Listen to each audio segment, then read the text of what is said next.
Ne, automatski mi je stavio slade.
Današnji događaj će biti na engleskom jeziku.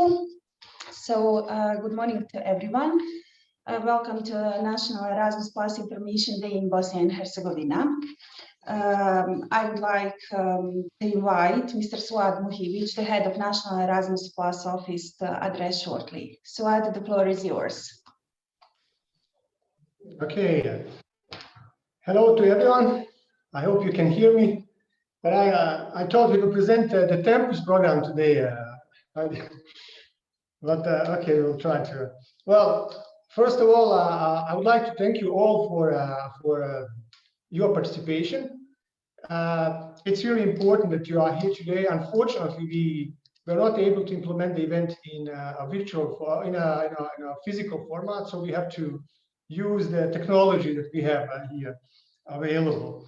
But before, maybe I just would like to, at the beginning, to say that what is the main purpose? Okay, first of all, I think you have all been aware that the new Erasmus Plus program for the next 7-year period, 21-27, has been launched at the beginning of this year. And recently, the new calls in the field of higher education have been published. And I think it was on November 24th that the calls have been published. And these calls, they provide opportunities, great opportunities in the field of higher education. But today, the purpose of today's event is really to put the focus on promoting international actions, just international actions which are open within the Erasmus Plus in the field of higher education. Specifically, we will be talking today about international credit mobility, which provides short-term mobilities for students and staff. And we will talk about later about the details about each of these presentations. Then we will talk about capacity building in the field of higher education, which provides opportunities for education institutions to modernize themselves in cooperation with higher education institutions from Europe and around the world. We will also talk about Erasmus Mundus actions, and more specifically, we will talk about Erasmus Mundus Joint Masters and Erasmus Mundus Design Measures. You will see that the Erasmus Mundus Masters are a continuation, represent a continuation of the former Erasmus Mundus Joint Master degrees. They are slightly modified, but they are still there. And these are excellent master level programs that provide great opportunities for our students in higher education institutions. And one big news and good news about the joint masters is higher education institutions from Bosnia and Herzegovina can now act as applicants if we wish to do so. But again, I will say you will hear a detailed presentation of these opportunities later on as well. There's also one new sub-action within the Erasmus Mundus action, which is open for the first time this year. It's called Erasmus Mundus Design Measures. And this is a new action which provides an opportunity for the design, as the name suggests, designing the masters. Then we will also, one action which was open before, but it is also open now. We will talk about Jean Monnet in the field of higher education. And one brand new opportunity, one new action that was not part of the Erasmus program before, it's called virtual exchanges in higher education. I will explain the details about that virtual exchange later on. But before we go into the details of the presentation, I would just like to briefly say a couple of words about the Erasmus Plus for the next 7-year period, 21-27. The good news is the program has been, the budget for the program has increased significantly. So now the budget has actually increased from 14.7 to over 26 billion euros for the 7-year period. In addition, the budget for international actions, which I have just mentioned in the field of higher education, have improved also significantly, but not for the whole region. Fortunately, for the Western Balkan region, the budget has improved by 65%, from 226 million to 374 million for the 7-year period. And it was not the case in all the regions. Actually, as a matter of fact, only in the Western Balkan region, the budget for international action has improved, and as well as for the Sub-Saharan Africa and US and Canada. But for the US and Canada, it's just a slight increase compared to the other regions. Another big news is out of this budget for the Western Balkan, which is, as I mentioned, for the 7-year period, 374 million euros, over 86%, almost 87% is referred to the higher education actions open in that field.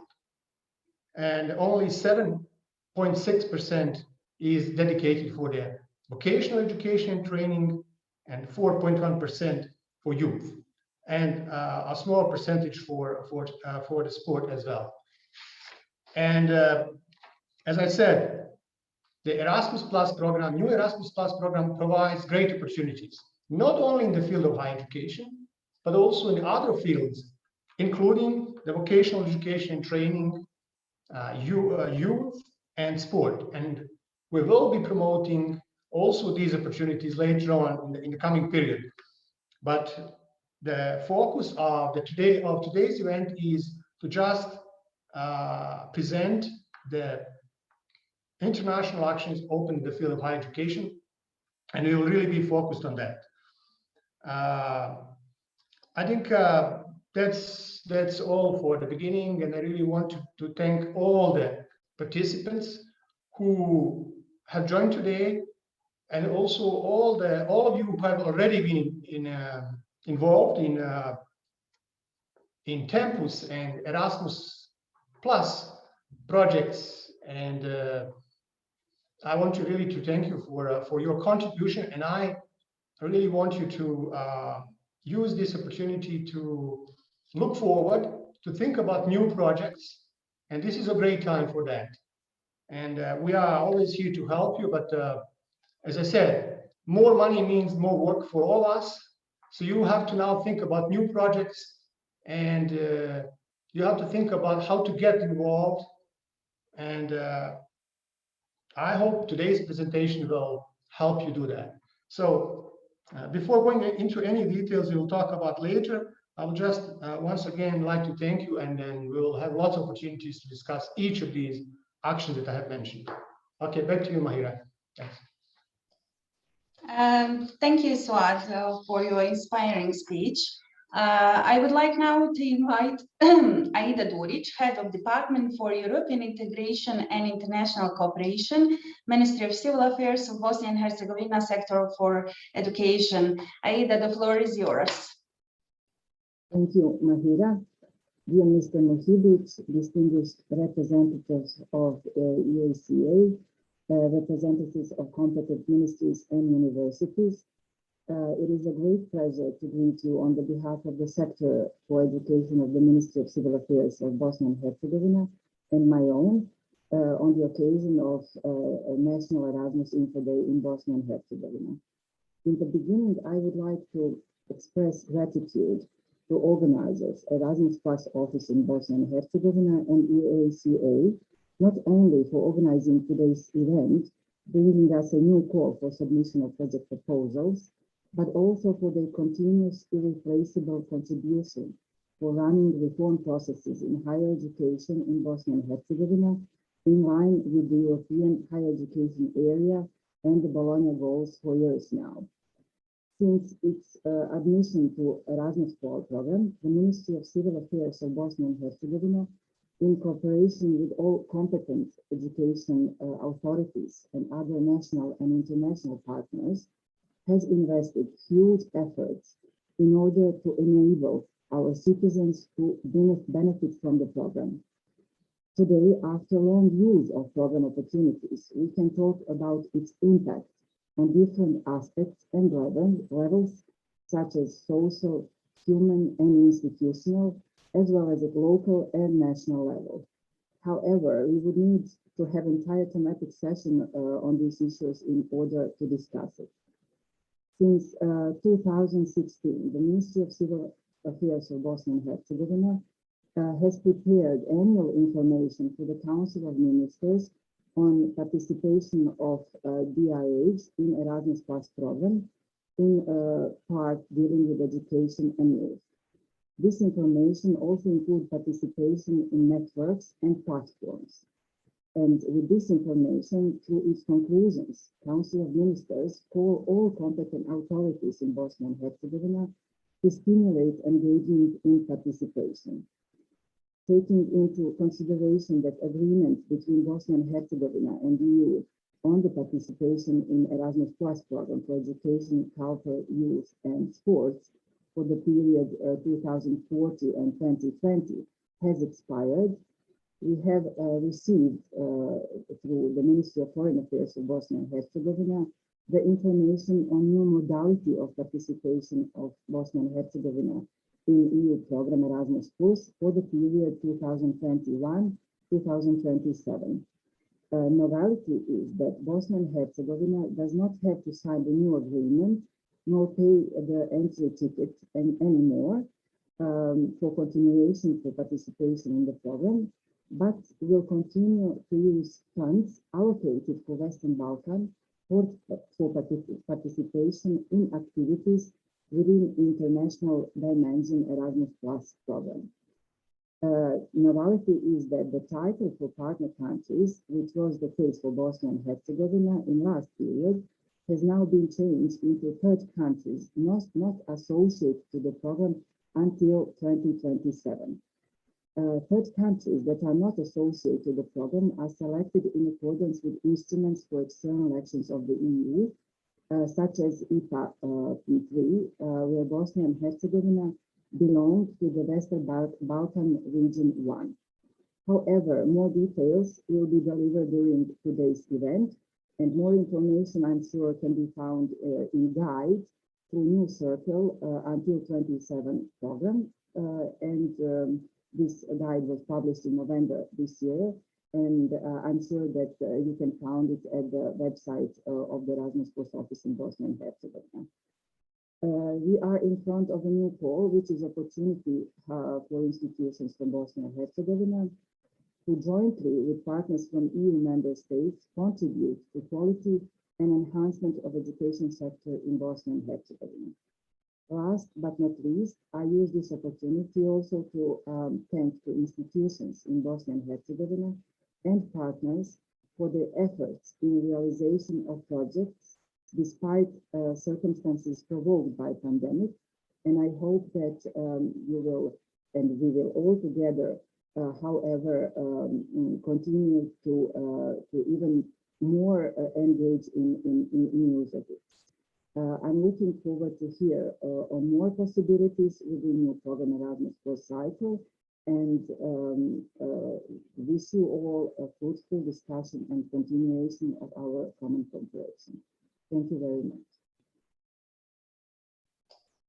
Okay, thank you, Aida, for sharing with us this important information. Also, I would like to thank you and the Ministry of Civil Support for the support to our office, but also to other relevant national authorities in Bosnia and Herzegovina. So now, before we start with the formal part, presentations, I would like just to give a few remarks. So as you could see from the agenda, we don't have much time. So more or less each presentation will have half an hour. So I would like to suggest to be time efficient, if you have a question following or during the presentation, to write in the chat in English and choose option to send to everyone. So following each presentation, the presenter will reply to your question in written or in live. Okay, so thank you. Okay, now I will share my presentation. We will start with international credit mobility. Just a moment, please.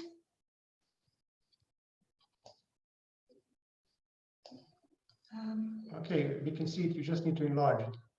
Okay, yes, thank you. Okay, so my name is Mahira Zonic. I'm project officer at National Erasmus Plus office. For those who don't know me, I will today present the opportunities within and novelties within international credit mobility in the Erasmus Plus program 21-27. So Erasmus Plus is a wide program which started over 30 years ago with intra-European projects to boost internationalization across Europe's borders. Since 2014, Erasmus has acknowledged the need to boost internationalization at world level. The previous program, 2014-20, had a strong international dimension supporting projects for cooperation or exchange between Europe and the rest of the world. In the current program, 21-27, the international dimension of Erasmus Plus will be further strengthened, building on the success of the existing key actions and expanding international to other sectors. So Erasmus Plus international projects in the area of higher education are based on partnerships between European organizations and those in other parts of the world. On the European side, this means the EU member states plus third countries associated to the program.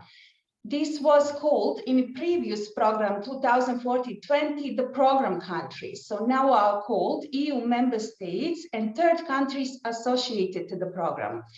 At present, this means 33 countries, the 27 EU member states, plus 6 other countries outside the EU, but which have national agencies. And those are Iceland, Liechtenstein, Norway, Serbia, North Macedonia, and Turkey. So the UK is no longer an EU member state and has opted not to associate to Erasmus Plus as third country in this phase of the program.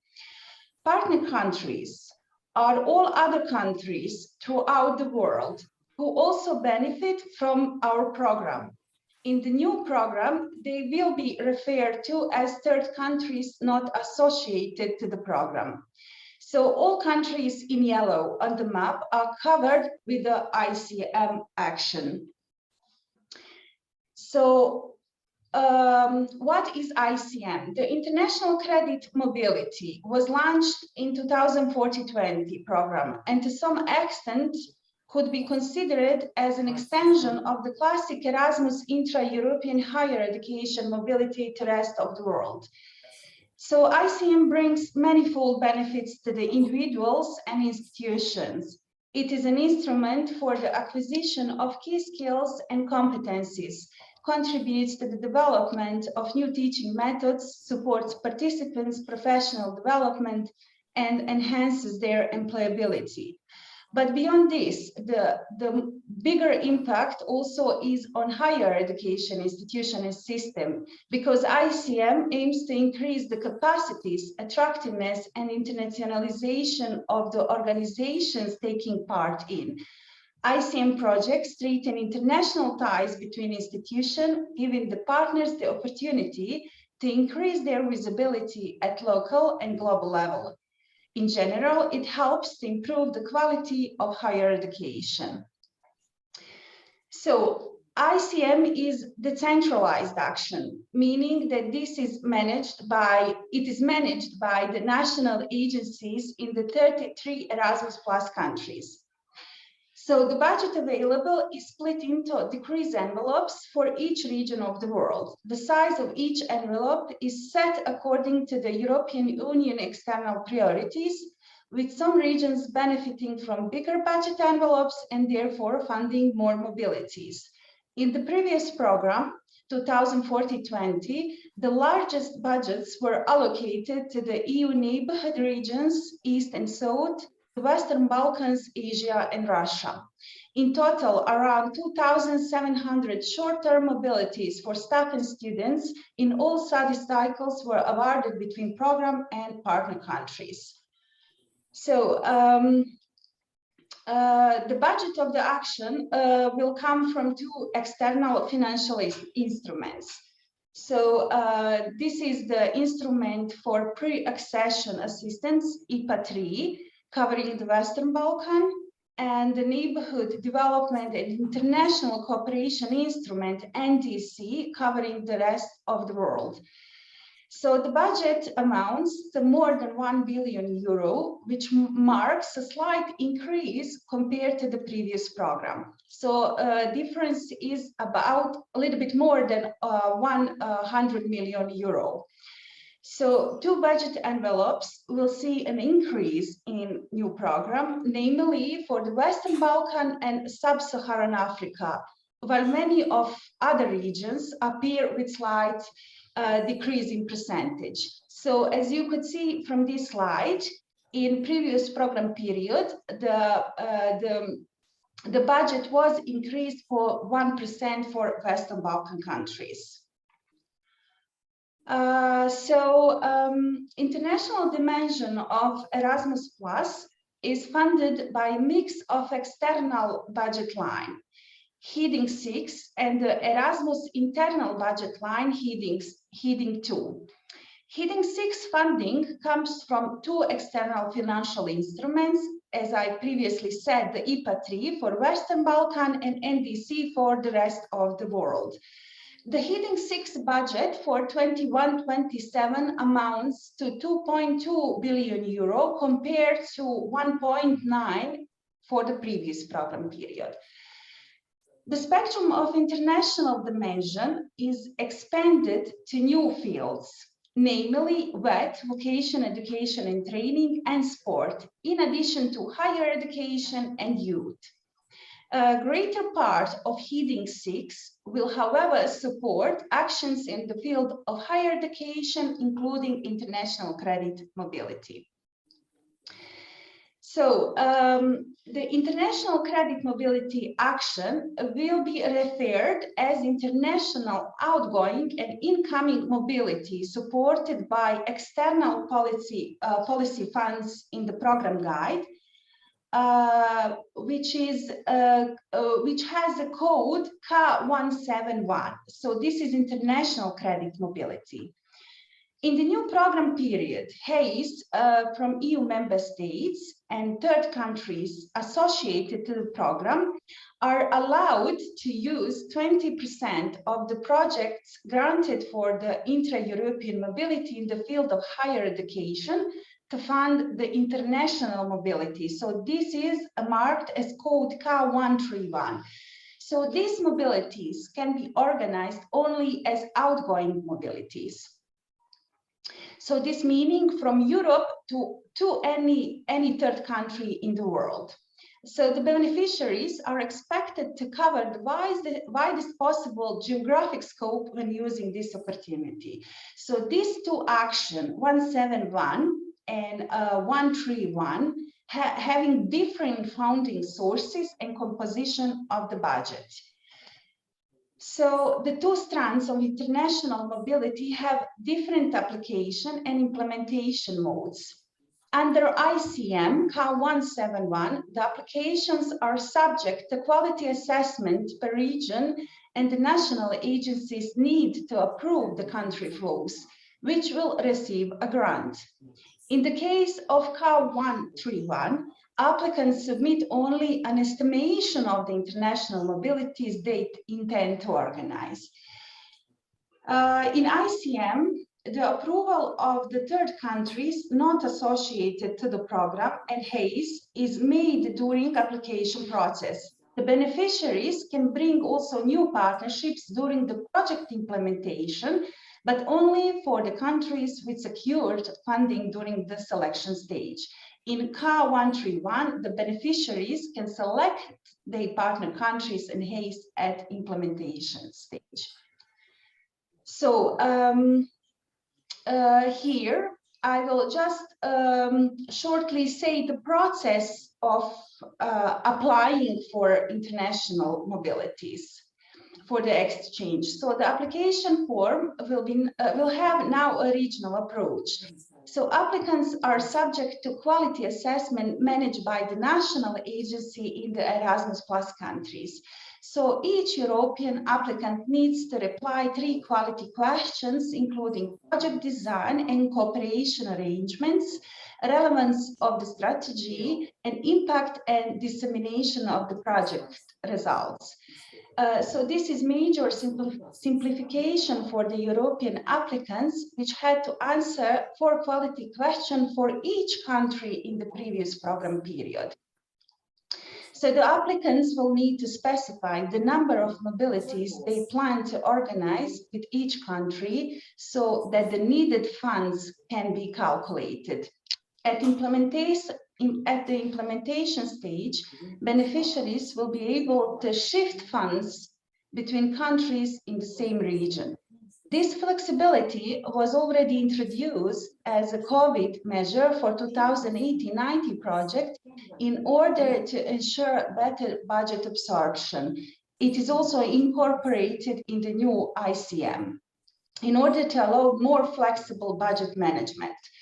So this flexibility does not aim at encouraging changes in the project proposals on mobilities, but rather to redirect or use the non-used funds and just redirect to other institutions willing to participate. So this can happen, for example, in case of partner university withdrawal or in case of poor performance.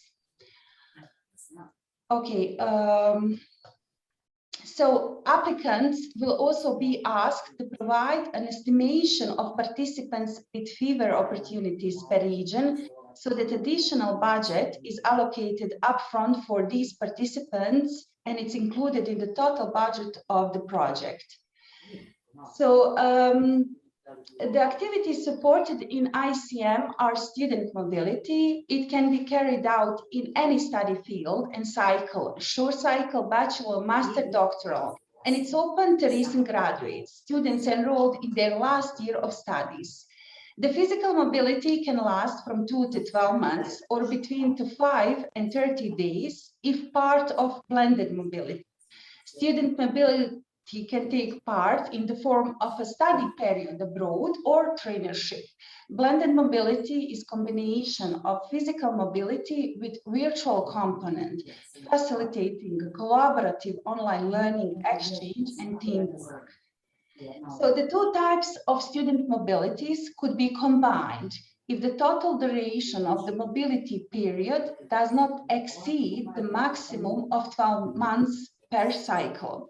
Virtual components of the blended mobility do not count toward the maximum of 12 months as they are not covered by the grant. So staff mobility can be carried out by any type of higher education staff or by invited staff from outside the HAES. The mobility period can last from 5 days to 2 months, and it can take the form of teaching period abroad or training period. So a staff mobility also can be combined with teaching and training activities. Any teaching or training activities can be carried out as a blended mobility. So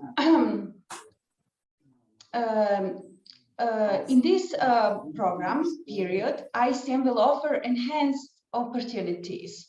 So I would like just here to share a little bit more information related to the novelty, including the blended mobility opportunity.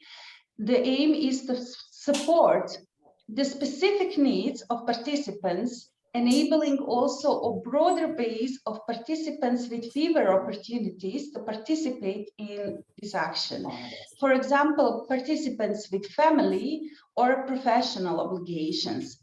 Blended mobility combines physical mobility between 5 and 30 days with virtual component of any duration before or after the mobility take place. Okay, if I just could ask the participants to mute their microphones, please. I'm sorry, Mahira, I was just trying to say the same thing. Somebody has to mute themselves, okay? Thank you, Mirsada.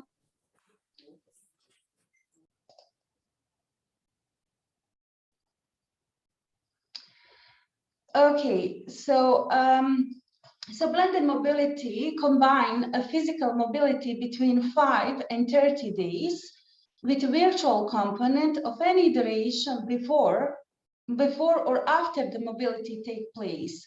A blended mobility for studies must award a minimum of 3 ECTS credits.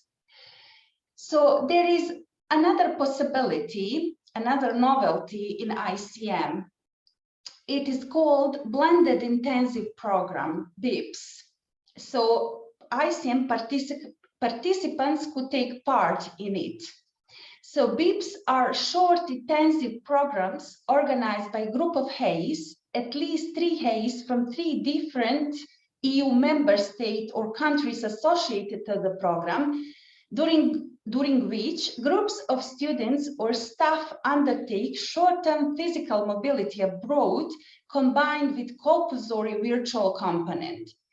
The combined virtual and physical mobility must award a minimum of 3 ECTS credits for students. It will be, these novelties or this action will be supported for example, for Bosnia and Herzegovina or our participants through external instrument Heading 6 for students and staff coming from third countries, but it is financed from the intra-European mobility or this internal funding Heading 2.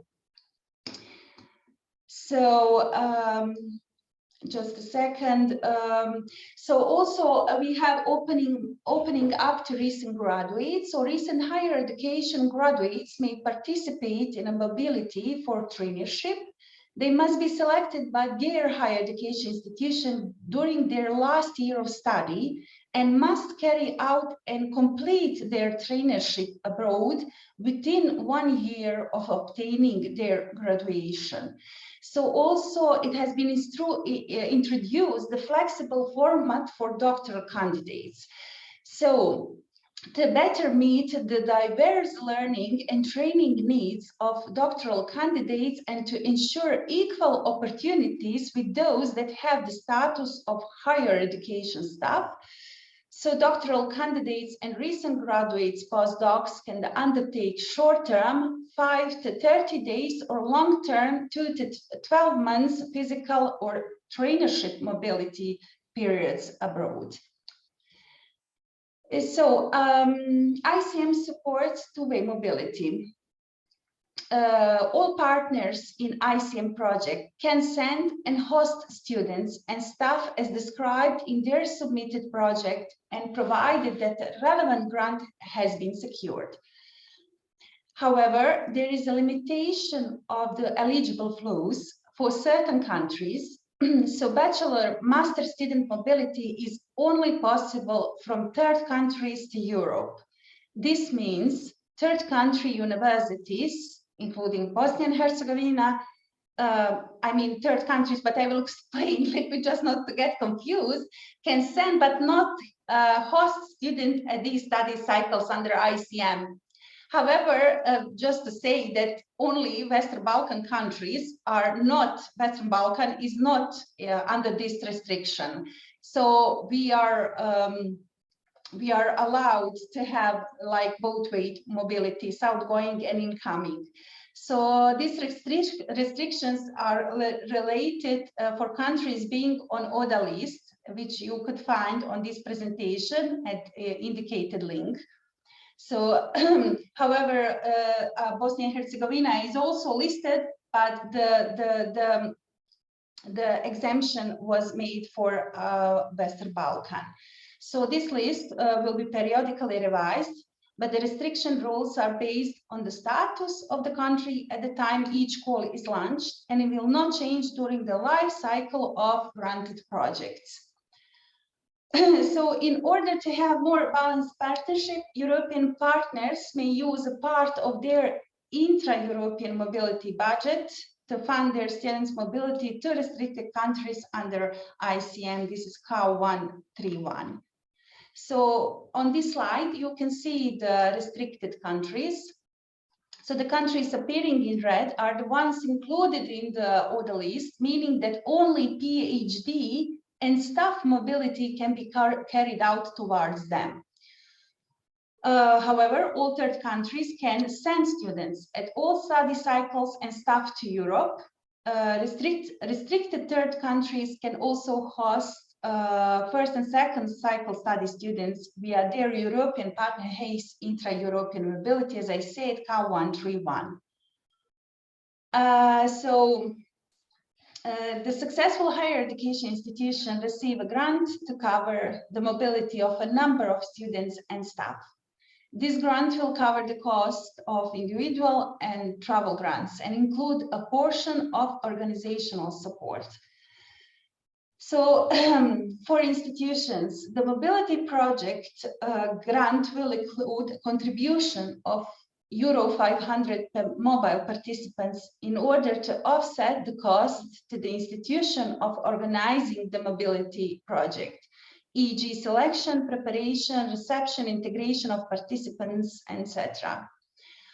So the OSA organizational support was increased from 350 from previous program period to €500 now, in order to help HACE cover also costs that students incur prior to the mobility period, for example, visa and insurance.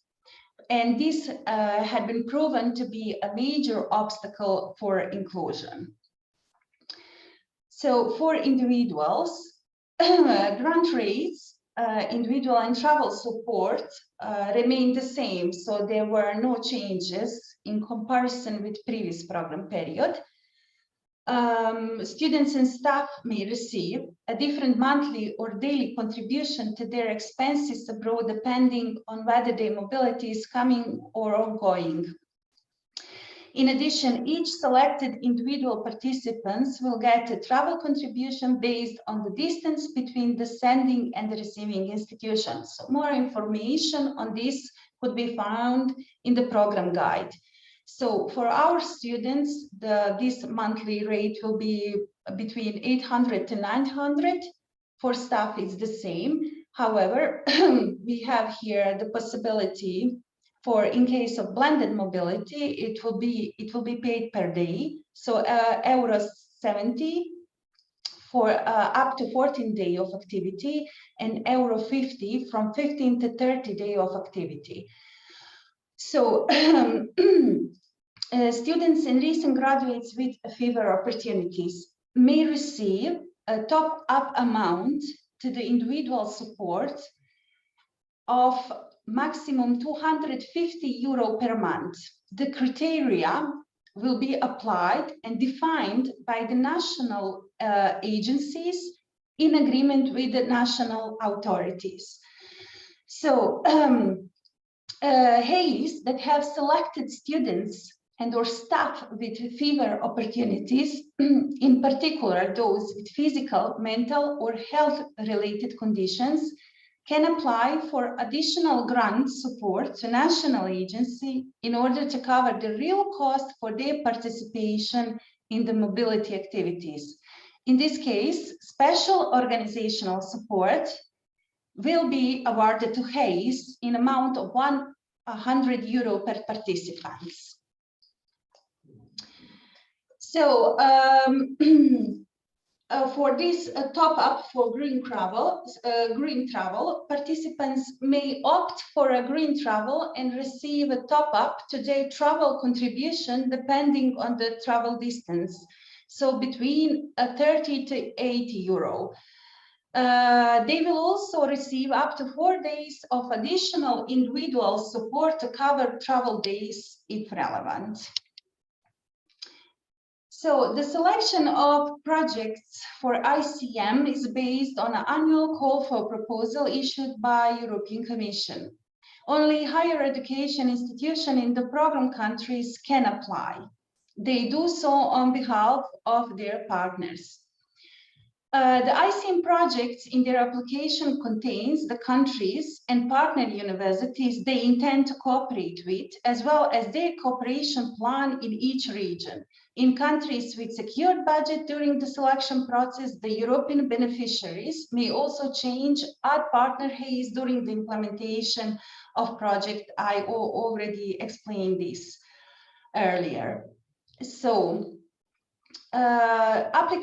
applications are subject to quality assessment managed by the national agencies in the Erasmus countries. Upon successful passing the established quality criteria, they will be allocated an ICM grant spread in different regional envelopes. So they assign grant agreement with the national agency called beneficiary grant agreement, which provides the financial support for the project. The partner organizations is not a direct party to this agreement. So for every partnership with secured budget, an interinstitutional agreement is needed between the main applicant in Europe and every partner university in third countries before mobility can start. By signing an interinstitutional agreement, the institutions commit themselves to respecting the principle and quality requirements of the Erasmus Charter for Higher Education relating to the organization and management of the mobility and agree on a series of measures to ensure high quality mobility. So on this slide, you could see the project life cycle from the moment when it was awarded for funding to the submission of the final report. So sending institution is responsible for selecting participants and providing them with all necessary support, including pre-departure preparation, monitoring during mobility, and formally recognizing the mobility period. The receiving institution offers participants a study program or a program of staff training or teaching activities at their institutions. The interinstitutional agreement details the obligations of each institution. Before the mobility can start, the sending and receiving institutions, together with the participant, student, or staff, must agree on the activities that the participants will undertake during the period abroad. The learning agreement sets out the study program to be followed by the student, defines the target learning outcomes, and specifies the formal recognition provisions. So as you could see here, this is the timeline. The call was published in November. The deadline of the call is on 23rd February 2020. The evaluation process will take place as of March to July 2020, and information to applicants and the start of project will be in August 2020. So on this slide, you could find more information, including program guide, call for proposals, social networks, but also our National Erasmus Plus office webpage, and you can find there all necessary details. Thank you for your attention.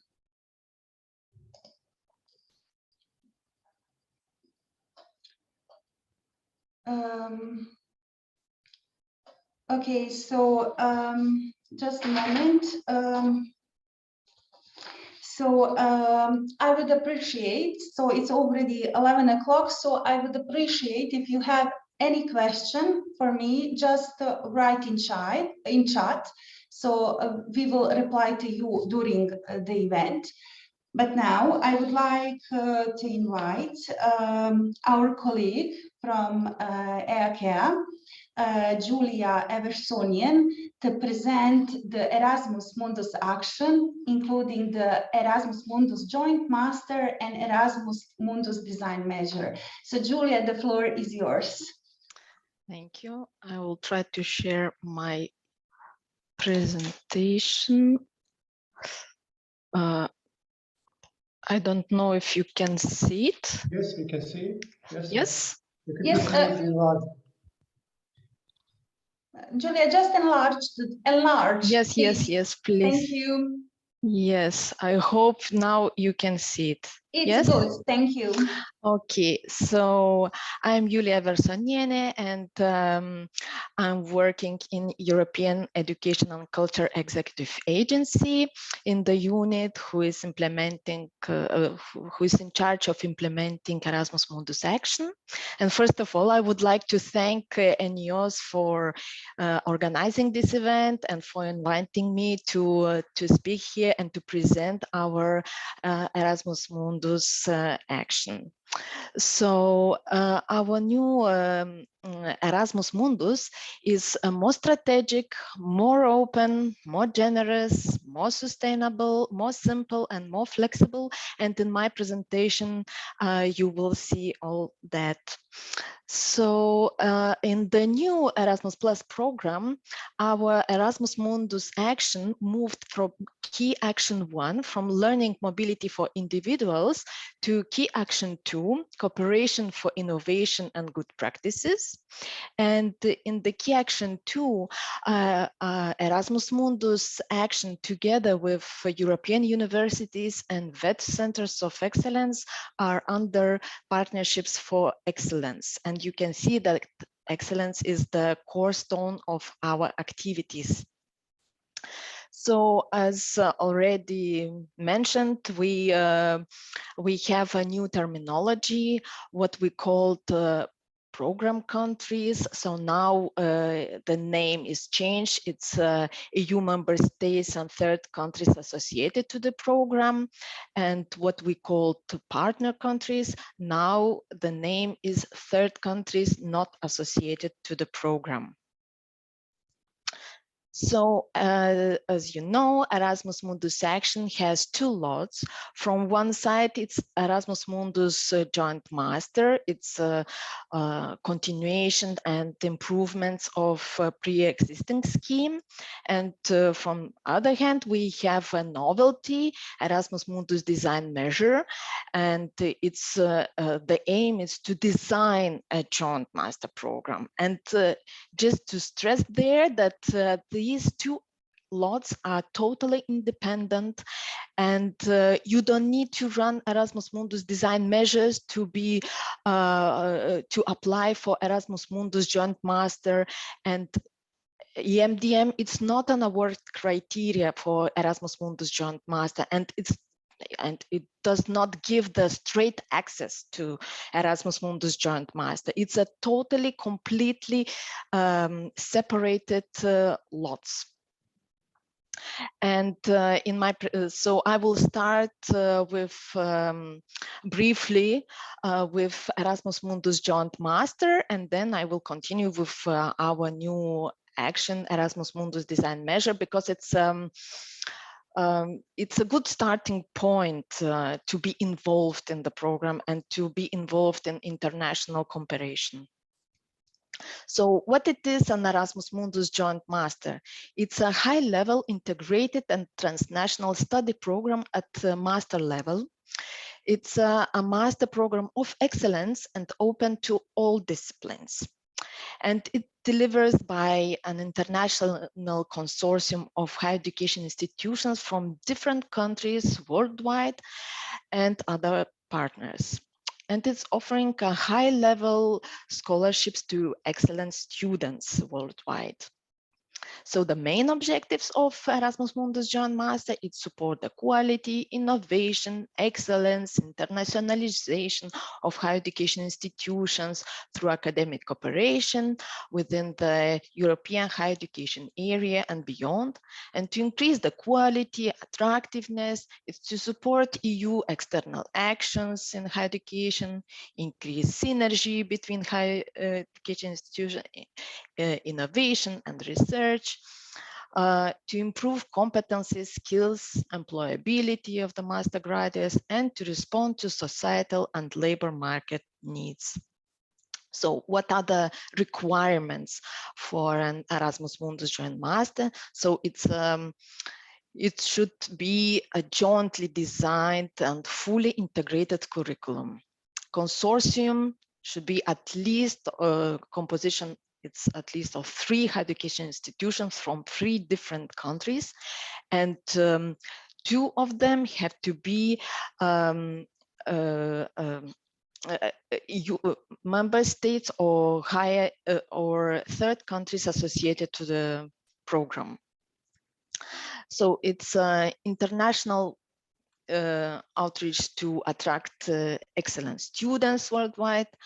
It should be there should be a compulsory physical mobility for all enrolled students. Of course, contribution of scholars and guest lecturers is very important. And in the end, it should deliver a joint degree or multiple degree. And at the application stage, Erasmus Mundus Joint Master proposals must present fully developed joint study programs and ready to run and to be advertised worldwide after their selection. And also at the application stage, the full partners must be able to demonstrate that the joint program is properly accredited and fulfill the quality assurance requirements of the national jurisdiction. So how does it look like? So it fixed a grant agreement of 74 months. It's independently from the length of the master. So commitment of enroll a certain number of students per project. There is at least 4 master editions. It's lasting 1 or 2 academic years. It's depending on the CTS. The start of the first edition, no longer than academic year following the year of the project selection. And you see, we previously we had intakes. Now we change the wording, we say editions. So, and at least 2 study periods in 2 countries the student have to go, and of which at least 1 in an EU member state or third country associated to the program. And of course, geographical balance of students should be respected. No more than 10% of total scholarship per project awarded to students of the same nationality. So who can take part? So who can apply? It's open to any public or private organizations worldwide. Applications can be submitted by any eligible higher education institutions. So even third countries associated to the program can be applicants. Higher education institutions in EU member states and third countries associated to the program has to have a valid Erasmus charter. And higher education institutions in third countries not associated to the program should commit to Erasmus Charter principles in the partnership agreement. And as already mentioned, it should complete accreditation evaluation of the master program. So how can take part individuals? I know that in the audience we have some students, so it's open to all students worldwide. So they can, applicants must hold the first higher education degree or equivalent, and must not have benefited previously from Erasmus Mundus Joint Master Scholarship. But if students, they benefited from Erasmus Mundus Joint Master degrees, they can apply for the Erasmus Mundus Joint Master. And how they can apply? They have to go to our catalog. There we have, sorry, I don't know, some pop-ups. They have to go to our catalog to search for available master joint masters, and then they have to go to the website of the consortium to check the requirements, the deadlines, because each master joint master, it's have different requirements, different deadlines, so the student have to really check. And if there is something that they don't understand, or they have some questions, they have to ask coordinators of the joint master program. So the contacts, they are available in each website of consortia, and when everything is clear, the students can apply directly to the Erasmus Mundus Joint Master Consortium. And the best ones, they will be selected for scholarships, and the scholarship is 1,400 euros per month. We don't do any more distinction of program or partner country students. It's one scholarship for all categories. It's 1,400 euros per month.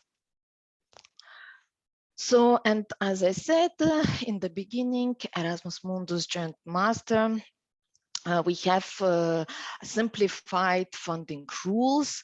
So we have one grant, and which includes the support for 2 target groups. From one hand, it's higher education institutions. From the other, it's students. And the financial support is calculated on the basis of the 3 components: a contribution to institutional costs for the implementation of the program, a maximum number of student scholarship to be awarded throughout the duration of the agreement, and a top-up intended to cover individual needs of students with disabilities. These are our novelties, that we have this cost, and they take a form of unit cost, and you can check all the details in our program guide.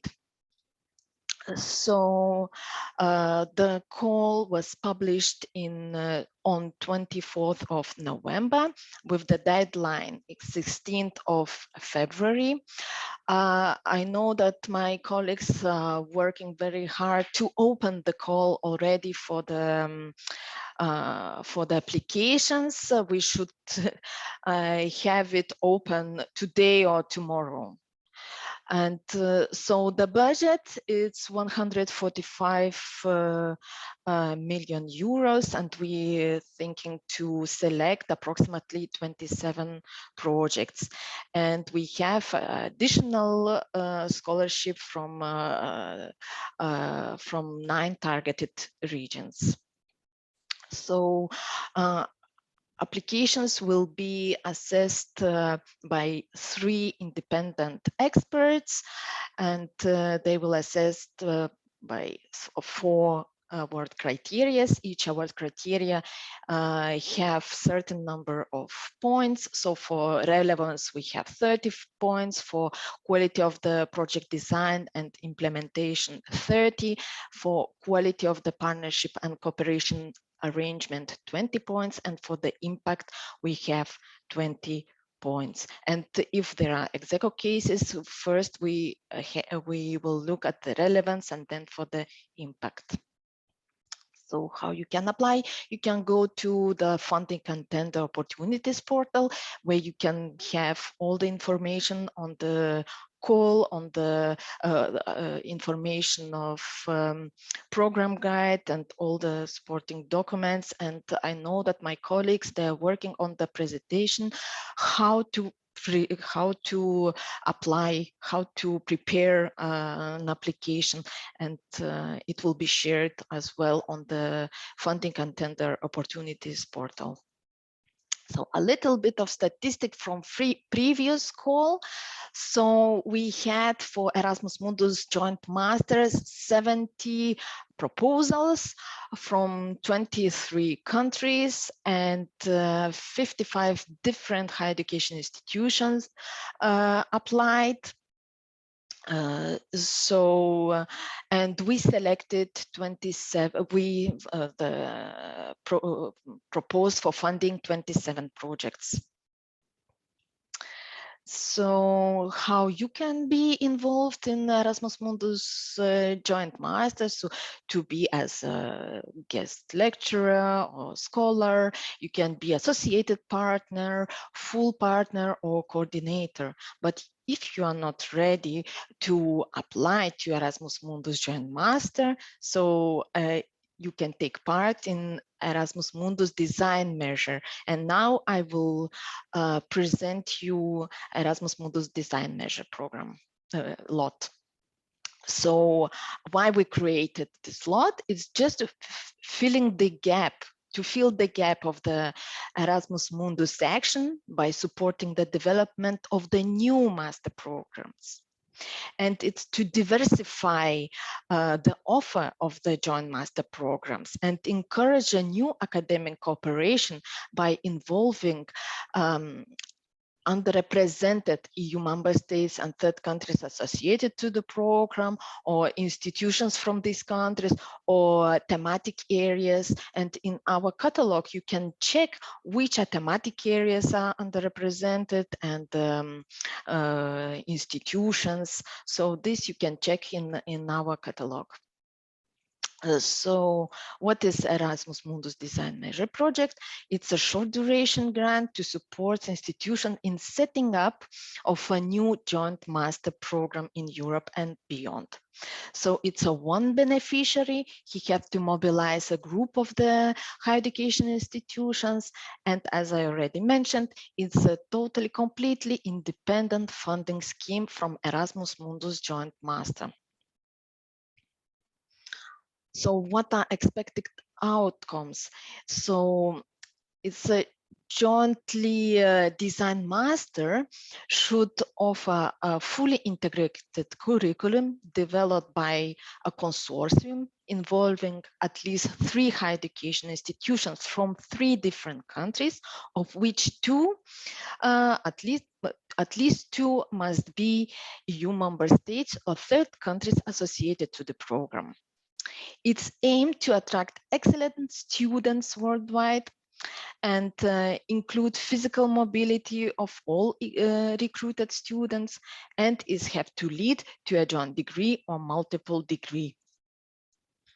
So joint mechanism to be included in the design of the master program. It's joint program design and joint procedures, joint administrative and financial management, common services offered for students, common selection, evaluation, follow-up of students, joint promotion, dissemination, and in the end, you should be able to present a draft joint partnership and student agreement and a joint degree policy, and to launch of accreditation process. And explore, if national legislation allows, the European approach for quality assurance of joint programs. So as I said, it's one beneficiary.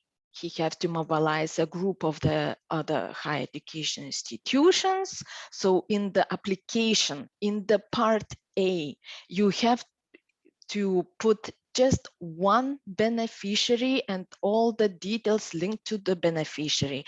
The partners and other a group of other higher education institutions you will list in other parts of the application, but in the part A, it's just one beneficiary.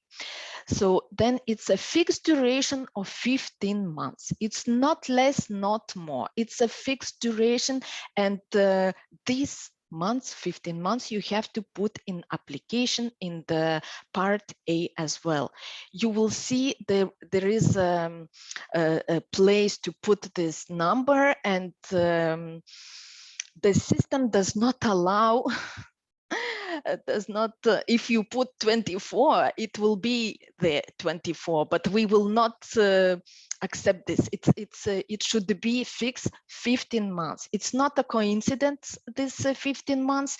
After the Erasmus Mundus design measures activities are over, there is enough time to prepare an application for Erasmus Mundus Joint Master. But of course, as I said, there is no obligation. If you are not ready to apply for it straight away, there is no obligation. You can wait, and if you need more time, to apply afterwards. And it's a fixed lump sum contribution of 55,000 euros as well.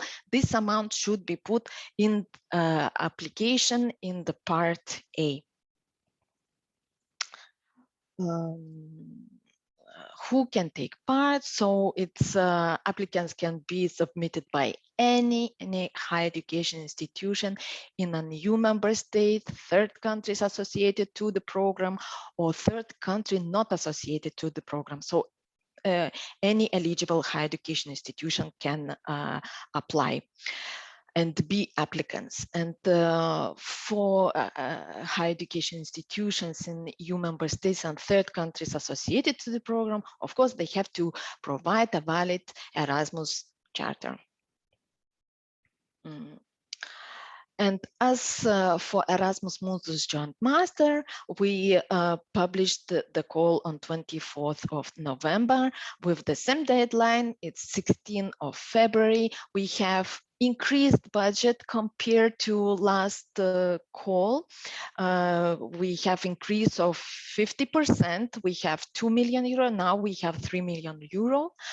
Of the budget, and we are thinking to select around 55 projects. So it's here as well, it's increased number. So you can apply to by clicking this link to the European Commission's Funding and Tender Opportunities portal.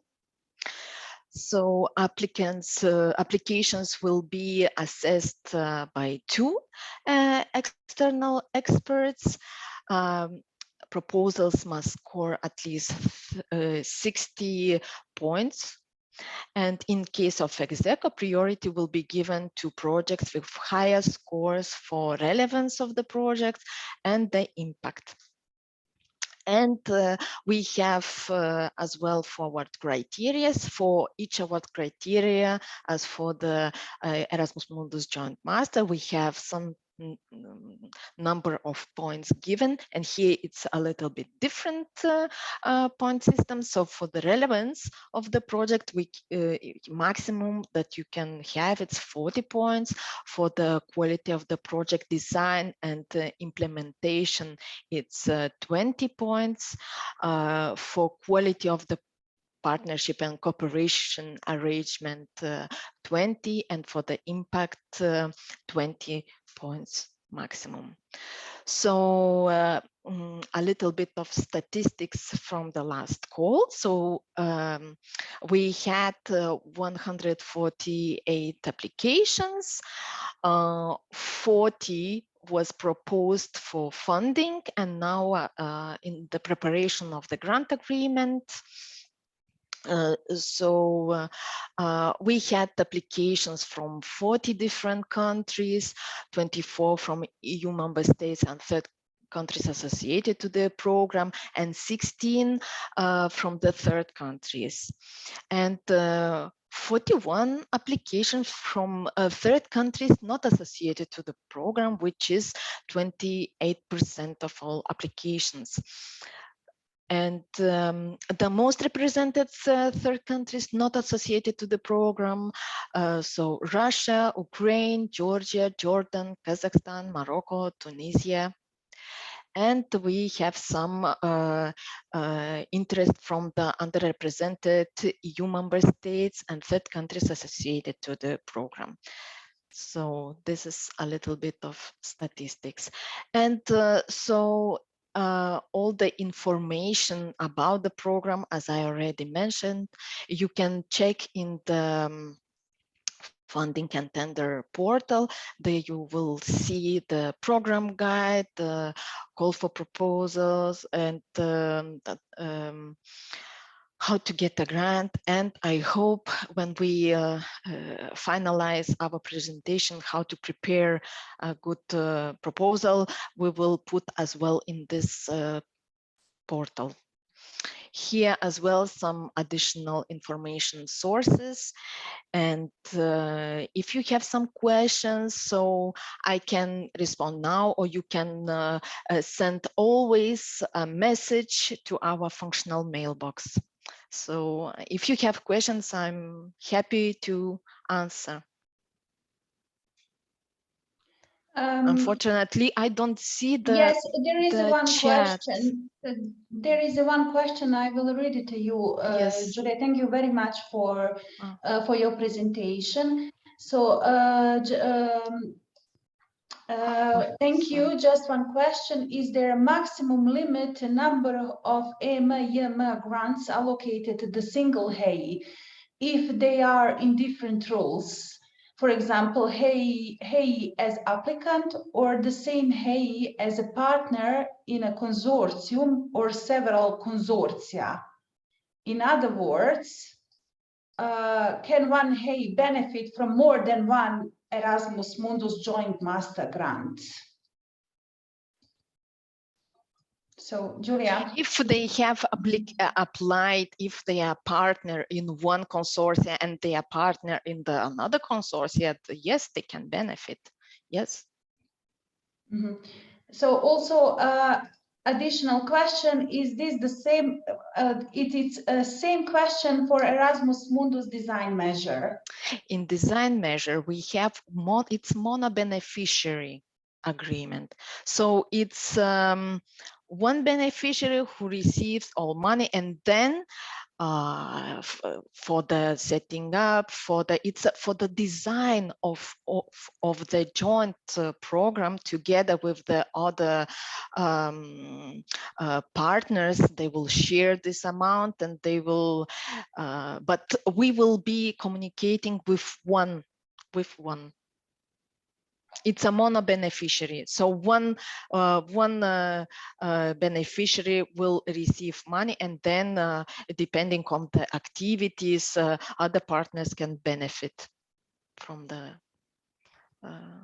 from the grant.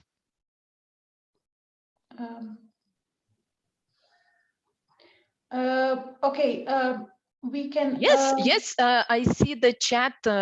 Yes, of course, the higher education institution. Yes, mm-hmm.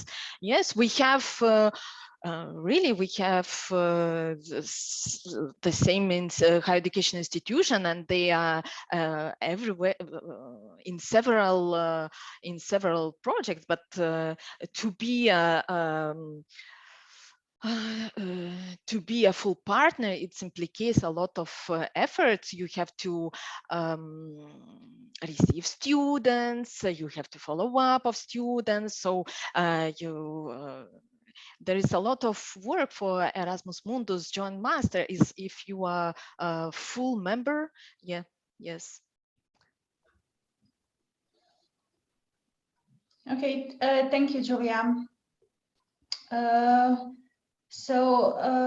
Julia, could you please ask you just to stop sharing your presentation, just to be able to see the participants? Thank you. Sorry. Okay, stop sharing. Yes. Okay, thank you so much. So maybe someone else have questions. I really happy to answer. yes, so you were just great with your presentation. You have a very good presentation skills, and you just have extra 15 minutes. Good. I was rushing really quickly because I know that time is precious and yes, definitely. So you had like 45 minutes, but okay, I would like to invite, because we have some extra time, participants here also as well. Marco Antonio, if would like to just give to ask the question in live, not in chat, in live, or anyone else. I'm sure that there is someone who would like to ask something regarding joint master or design measure possibilities. Thank you, Mahira. Maybe, sorry to interrupt, maybe just for students, previously we had limitation of number of application they can have. Now we don't have any limitation, so they can apply to whatever number of joint masters. Yes, we don't have a limitation. Okay, perfect, thank you. Because this is a recurrent question that we receive in our functional mailbox. Students ask us. Okay. Yes. Thank you, Julia. So Marco Antonio, I'm sorry, I think that you wanted to ask something. Okay, can you hear what I'm saying? Yes. Just checking, Mike. Thank you so much. Well, actually, I was the one to write the previous two questions on limit of participation of higher education institutions, whether in consortia of joint master or joint master design. So I got the essence for the respond to my question clear and concise.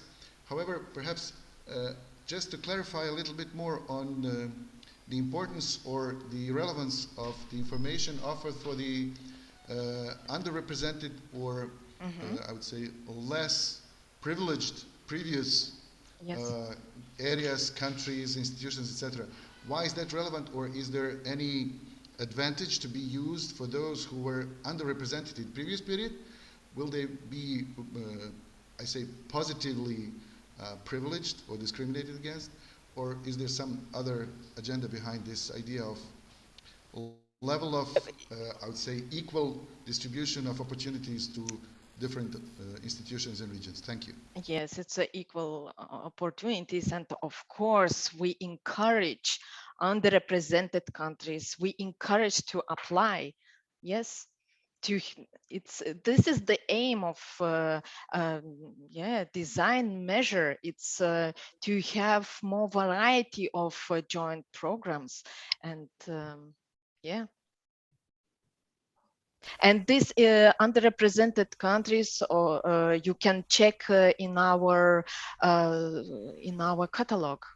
You can check which countries are underrepresented. Okay, thank you. Yes. Okay, thank you, Marco Antonio,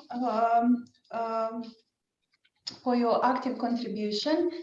So anyone else would like to ask something?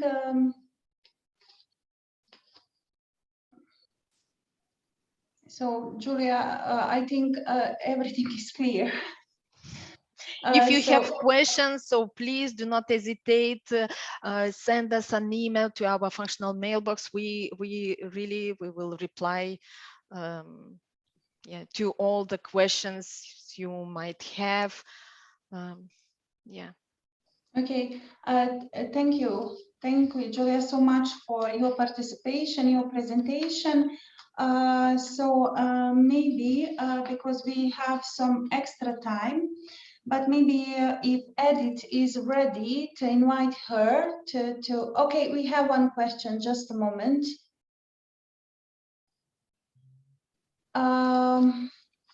Yes, yes, you can. So, everyone, hi, Mahira. Thank you for this organization. Just one question regarding organizational costs. I saw that now they are increased. It's not yes. 300, it's 500 euros. Is there any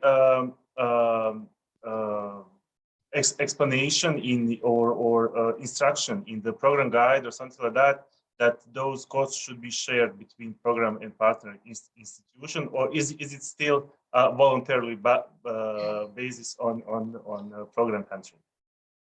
Okay, so thank you, Adnan, for your question. Well, at this moment, it's difficult for me to refer to the program guide because I would need to check this. But from information that we received during our internal meetings with the ESA and Commission, it seems that this was not changed. So is on voluntary basis. However, they advised us to send you the message to discuss this with your partners and introduce this organizational support in your interinstitutional agreements. So discuss the amount of share, and because the focus is put on the inclusion of partner Hayes and their support through this additional amount, because it was increased for 150 euro, just to support you and your student in the organization of travel, for example, visa or anything else, or let's say the COVID tests, or this kind of costs.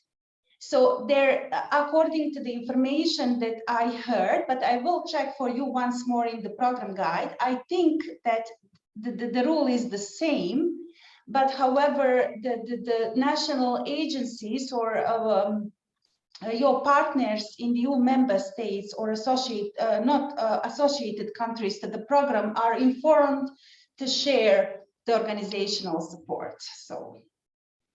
Thank you, Mahira. Yes, the thing is that even before COVID, when we started with Erasmus, we always check with our program partners regarding the organization costs. However, if we were to judge based on the sharing or not, we would only be with 2 or 3 partners. So that's why I'm asking if it is becoming obligatory or not. And you perfectly mentioned the costs that we ask are actually the same cost that actually students have in a support for visa, in support for additional costs and so on. So thank you again for your. I think that this share will go more smooth as of this new call and during this new program, because the point is on the inclusion and the support of students. So I think that this will be much better. Thank you. Thank you, Adnan. I would just shortly add regarding this, because we already have as Adnan said, the situation with the partners. So no, that's not going to happen. It is not written. So we already had from the partners clearly mentioned that all the organizational costs will be kept for them, and that we need to sign the document that is going to be like that. And we are not in the position to lose all the partners because we want a part, not all, not even a half. We realize that the management is with them, the financial, management as well. It's a lot of work. Nobody is arguing that, but some percentage, at least like 20-80, because we have a lot of work as well, especially have additional costs for the students themselves. If it's not written in the program, in the reality, it's nice when it is advocated as a nice gesture, but it's that. So in the reality, it's not happening and will not happen again. So it is unfortunately already the situation that we are facing. Just for you to be aware as well, for the executive agency to be aware, and maybe to change it in the next call. That's always a possibility to change anything when it comes to these things. So, just for me, if somebody does not know me from this panel, I'm from the University of Banja Luka. And thank you for this great organization for the info session. And as well, I just wanted to ask you, Mahira, because you are using different terminology than it's now prescribed.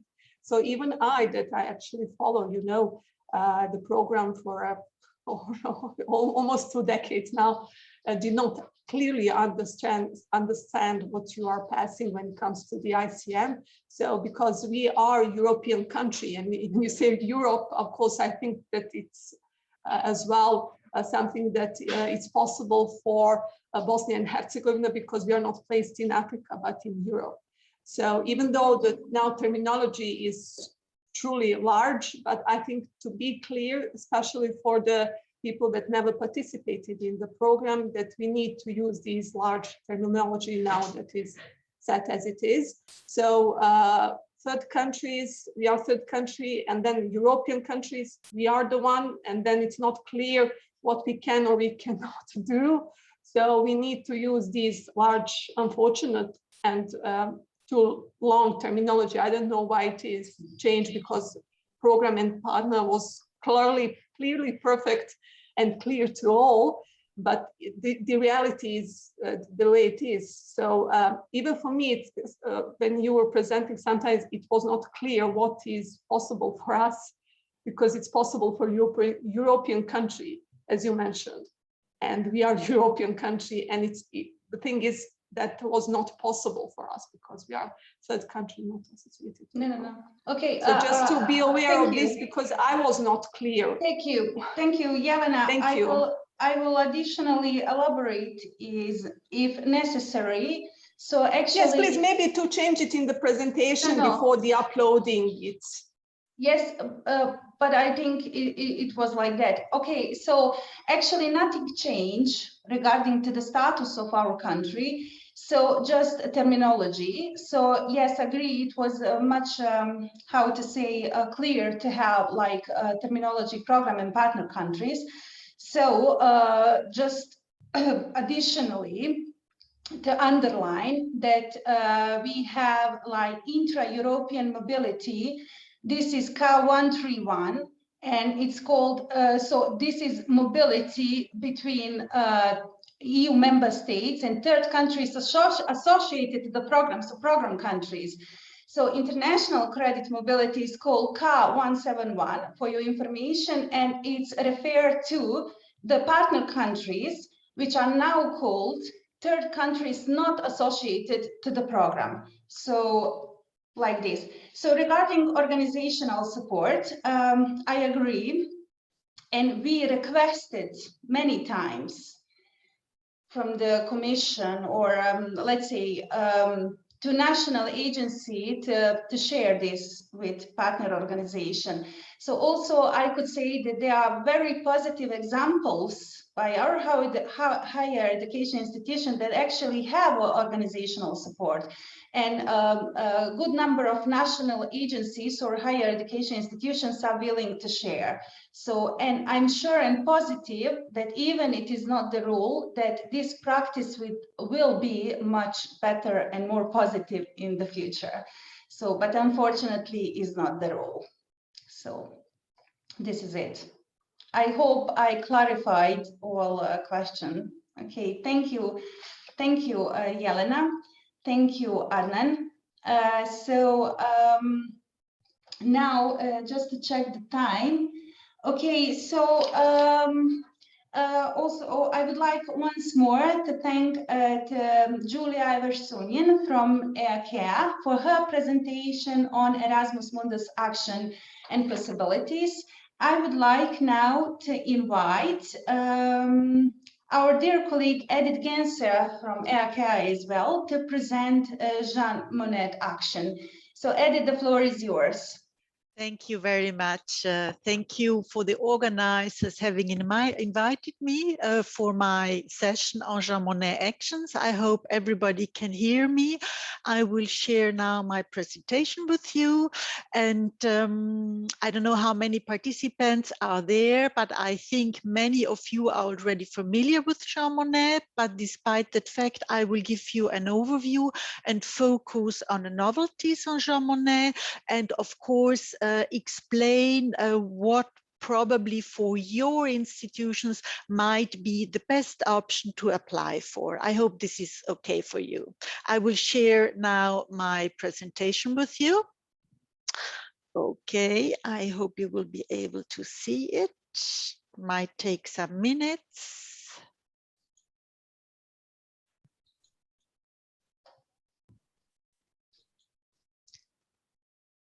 So, can you see it? No, not yet. Not yet. It takes okay, some just minutes. a moment. Just a moment. Okay, yes, we can see it now. Could you please just enlarge? Yes, I will enlarge. So it's good now, huh? It's good now. Thank you, Edith. Super. So, as I said, I am part of the Jean Monnet team in the executive agency, and I'm happy to present you the Jean Monnet actions for the next, let's say, program and for the next call for proposals. Here, just a short overview to explain that also in the new Erasmus Plus program, Jean Monnet actions will continue as a single integrated program next to key action 1, 2, and 3. It is as it was in the past. This is the good news. So on my next slide, you can see the Wild Word network that was established or has been established since the Action Jean Monnet was created in 1998. We could fund over 6,000 Jean Monnet actions since the last call. The results already included of the last call. The actions covered many countries all over the world. Many universities participated all over the world, and we think that we reach out to more than 260,000 students a year. So let me also explain you a little bit the name of the action, because the name of the action is very much linked to the core subject of our small action. I would say, you know, Jean Monnet was one of, yes. Excuse me, Edith, sorry for interrupting you. Please. Yes. There is something on the screen where you have these yellow boxes. It's covering yes, this something. It's covering the presentation, the view. Could you remove it? Like that? No, yes, it's good. Perfect. It's good. So again, very good. Thank you for that. Sorry so for interrupting. No, it's very good. If things do not appear as we wish, please let me know. So I will do everything. Yes. Okay. So you can see a little bit here the outcomes of our Jean Monnet actions since now nearly 35 years. And the goal and the main, let's say, topic of Jean Monnet activities must be within European Union studies. What does this mean? We in our actions are only financing topics related to European Union issues. That means all topics for which the European Union as such is responsible together. You know that before joining or becoming a member state, there are the different chapters within, let's say, the Treaty of the European Union that have to be fulfilled. And those chapters are tackling the different European Union subjects, such as EU agriculture, EU law, EU economics, EU Green Deal. So those are the core topics of our Jean Monnet activities. that must be in your proposal, but not those topics are, let's say, can be seen also in a larger context, because in our Jean Monnet actions we would also like to promote let's say, the European Union as such. What does this mean? That means that in one of your actions, you could have as a core topic the different European Union institutions, meaning what does the Parliament do? Explain to your students what is the role of the Commission, the Council, what does the European Union stand for? European Union values, beginning from human dignity, freedom, democracy, equality, rule of law, human rights. So this can all be topics within your Jean Monnet application. But in addition, we would like also to encourage and raise awareness of those topics to a larger society. This should not only remain in the Tower of Babylon of a university, but you should communicate this to different groups in your society, including schools, including the media, including policymakers. So this is the core of European Union studies, and this is very much related to the relevance of the Jean Monnet actions. I will go to my next slide now. Here, in the next two slides, I will give you an overview of our projects, types of actions, because the types of actions, some of them have changed. So on the left side, you can see now our classical actions as module, chairs, and centers of excellence. Those are teaching and research projects at higher education institutions. For those three actions, higher education institutions from all over the world can apply. So they're eligible for all, let's say, countries except Belarus. I will come to details then in my next slide. On the right side, you can see a new action in the fields of education and training, and this type of actions are only eligible for EU member states or third countries associated to the program. So this is would not be applicable. And just to give you an idea, what are those actions about? Why are they there? Since this year, it was discovered that especially, let's say, young teachers teaching children at primary school, grammar school, secondary level school, they do not have enough knowledge on the European Union, why it was created, because the European Union is the biggest peace project we ever had. And so this is an important, let's say, knowledge for teachers and, let's say, to give them to their to our youngest generation. So this is the main goal of these activities.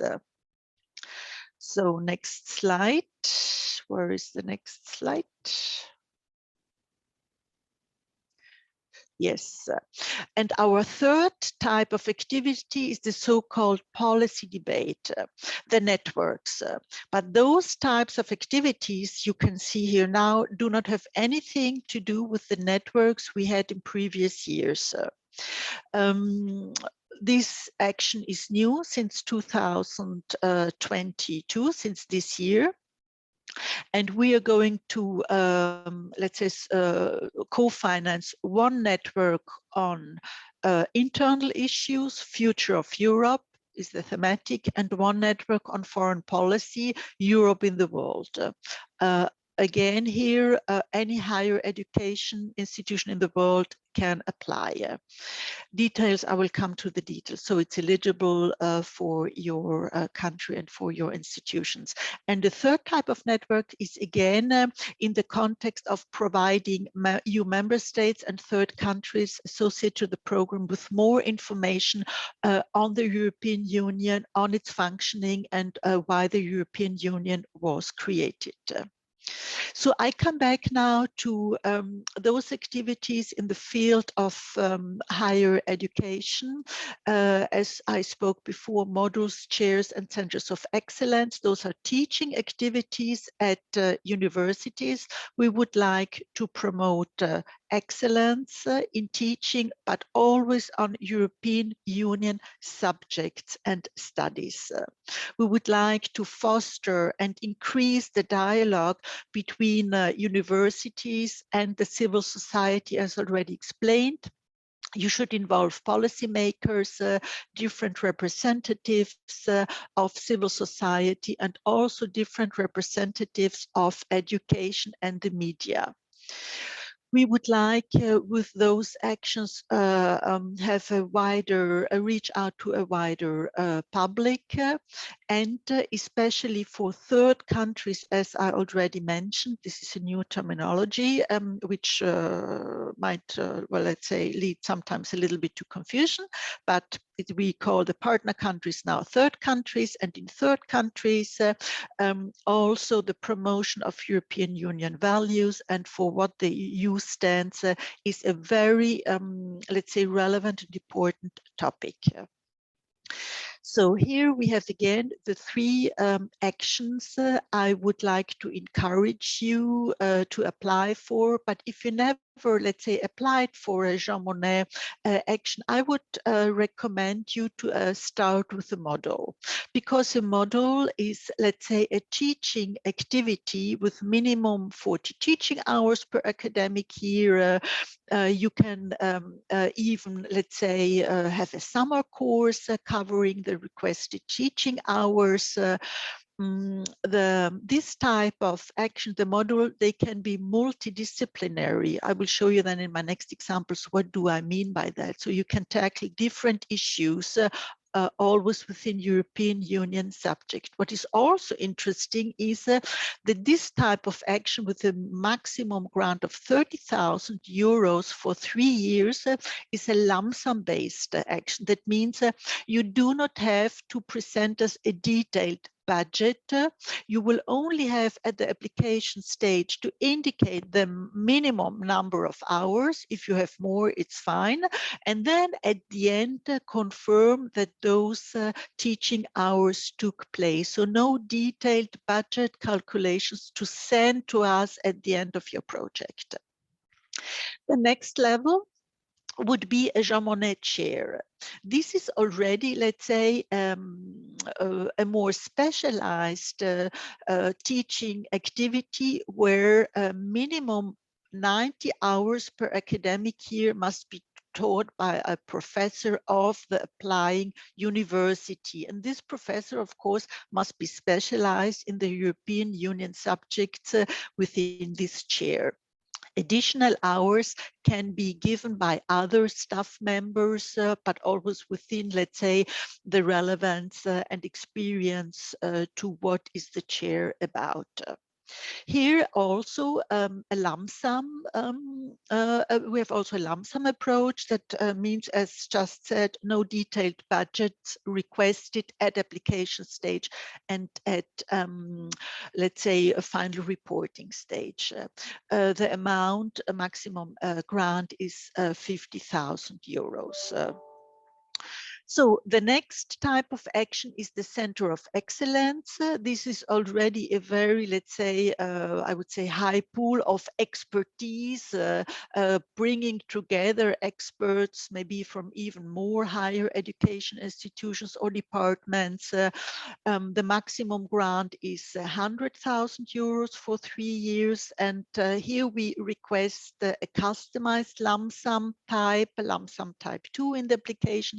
That means means a detailed budget, a more detailed budget with the typical budget lines you already know. It's staff, it's travel, traveling of the staff, it is equipment, it is subcontracting. So a more detailed level is here of reporting is requested.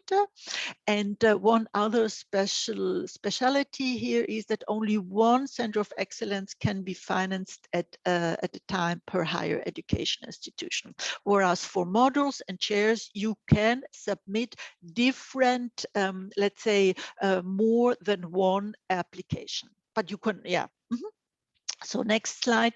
Here I have an example of a model from India, which is an interdisciplinary approach. It is about EU citizenship, EU awareness and democracy. Let's say they include also the interreligious dialogue. They have economic parts also in their in the module, environmental policy. So this is a multi-disciplinary approach. What is also I would like to highlight that they have a very good networking between students, scholars, and researchers. With Europe, of course, and a good dissemination of the outcomes in international journals, regional and international journals. Another module is a module from Norway. It is about the European institution, politics and policies, explaining to the students in this module what are the European institutions, what are the different roles, where are the decision makers, how, for instance, the EU law is put in place. And this course has been has won the best course awarded of the social science faculty at the university in Bergen. They have also a very nice website here where they have put the outcomes on their own webpage for the project. Now, an example of a chair. A chair, as I said, is already a high specialized or a specialized teaching and research activity done by at least one professor for 90 hours. This chair has a focus on economy, political economy. It's a chair from in Brazil, and there is, of course, let's say the kind of comparison of EU law with their situation in Latin America. Also here again, a lot of teaching activities, research books, research articles, and also a very nice webpage of the project itself. Another chair from Germany, Saarland. Here it is about EU legal studies with a focus on anti-discrimination and minorities, human rights. What was very nice or was very nice in this chair was the taking on board of the civil society. They go also to primary schools, secondary schools. There were school days, child universities, and the inclusion of a public discussion. So that shows clearly that there is a reach out to different levels in society, and that is what a good Jean Monnet project makes the difference. So here is Center of Excellence from Canada. This is I've chosen this because it's a bilingual project in a way, French and English speaking. Focus is here again on EU. What is the European Union? The values of the European Union, also economic and financial affairs are included, but here again a variety of outcomes, different target groups from students, including civil society and the wider public. Now I come to the next type of actions, which is not so relevant for you. It's teacher training and learning EU initiatives in order to provide teacher and trainers in their professional daily life more information on the European Union on the European Union as such. Yes, explain to the youngsters why the EU was created. It is the biggest peace project ever in history, and so to give also this information to our youngsters in society. These are details on teacher trainings and details on learning EU initiatives. Now I come to the third type of action, which is the Jean Monnet policy debate. Here I said the two first networks are open for higher educations all over the world. And the third network is only for member states and third countries associated to the program. Also here, these two networks will have a main focus on the collection, sharing information, discussing amongst partner research findings with the focus on one future of Europe and the other Europe in the world. Here I present you now for the first thematics the conditions. The duration of this type of action is 3 years again. For the internal EU issue, it's 1 million. For the network on foreign policy issues, it's 1.2 million euros, which will be attributed to the successful applicant. Here again, detailed budget is requested because, of course, linked also to the high amount of co-funding. Who can participate in this organization and this network? As I said, the applicant is a higher education institution from all over the world, and the conditions of the participants is different for the two types of networks. You can see it here. For internal issues, it's higher education institutions from 7 EU countries and third countries associated to the program. And for networks on foreign policy issues, there is a minimum of 12 higher education institutions and at least 6 participants from third countries not associated to the program guide. So this might be relevant for you. This type of action, as already said, networks in fields of higher education, only for member states and third countries, again, in order to raise awareness, support schools, higher education institutions to provide better education for future teachers, that they have a better knowledge on the EU and what the European Union stands for. So here the conditions, 300,000 detailed budget is requested, but I think less relevant for the participants now. So I will come now to the award criteria of the Jean Monnet actions. As you know, in all other programs, we have 4 award criteria: the relevance of the project, the quality of the project design, quality of the partnership, cooperation, and the impact. So what is the relevance of the project for? As I tried to explain already from the beginning on, for Jean Monnet actions, you must fit within European Union topics, European Union subjects, otherwise the project is not relevant.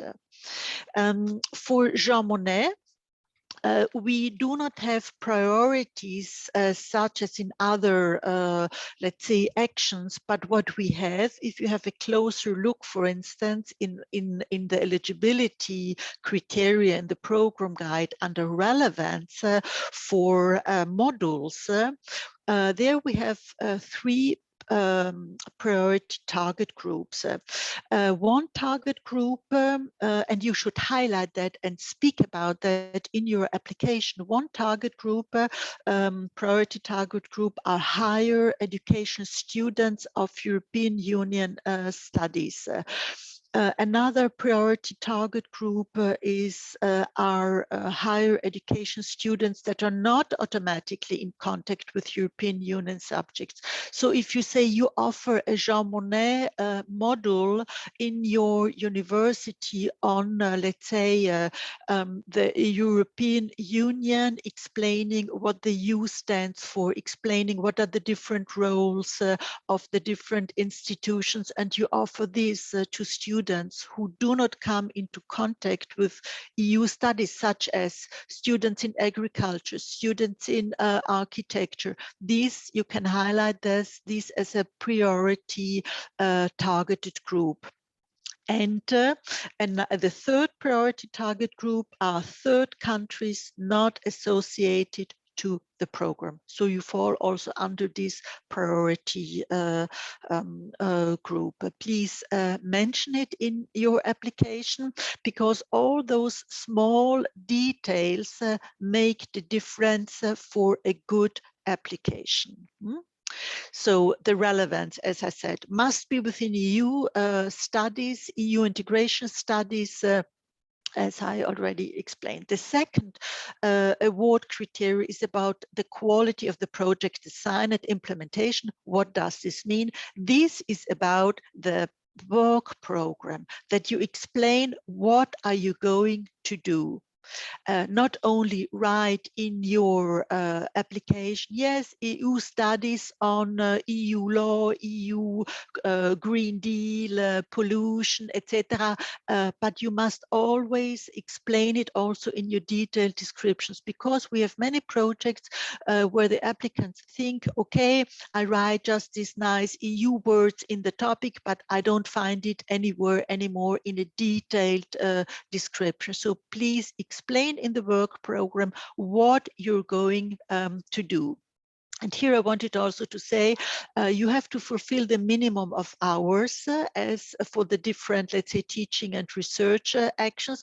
But please do not think if you indicate here, I will teach thousands of hours, then you will receive high points. Now, you must be credible, please. You must be credible, and you should please really only indicate what is feasible. So this was the second award criteria. The third award criteria is about the quality of the partnership and cooperation arrangements.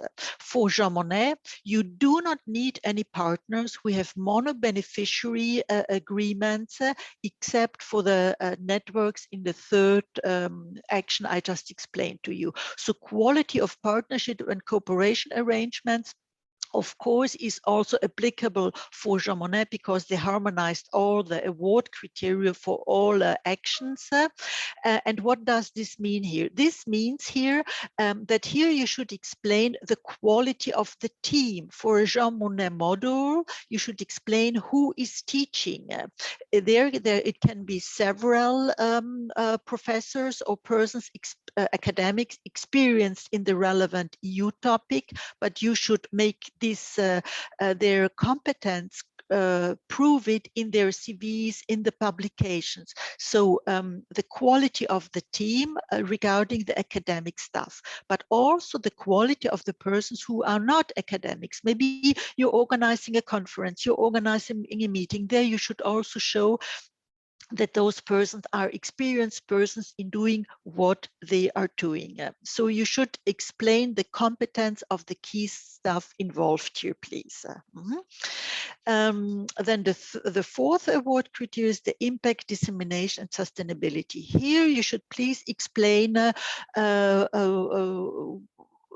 what what impact your Jean Monnet project will have for the institution, for the students, because when, for instance, you are creating already having a Jean Monnet, already having a research or a teaching activity as at a university, but you would like to boost it with the latest information and updates on what's happening on EU law, on EU agriculture topics. This with this kind of let's say boosting your university, the university will become much more attractive for students from other countries, for let's say for students from other countries coming to your university and following this course.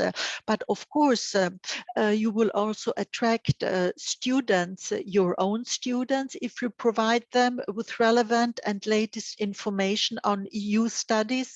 And you will give those students the possibility to maybe go abroad and go to other countries and say, listen, I had at my university this information with this specialization on EU topics. So now I am very well classified for this position, I don't know, in the different fields.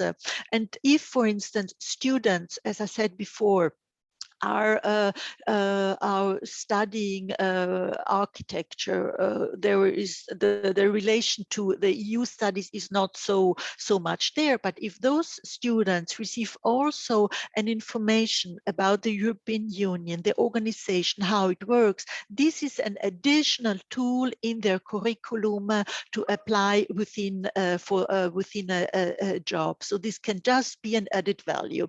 But let me continue here. Impact and dissemination.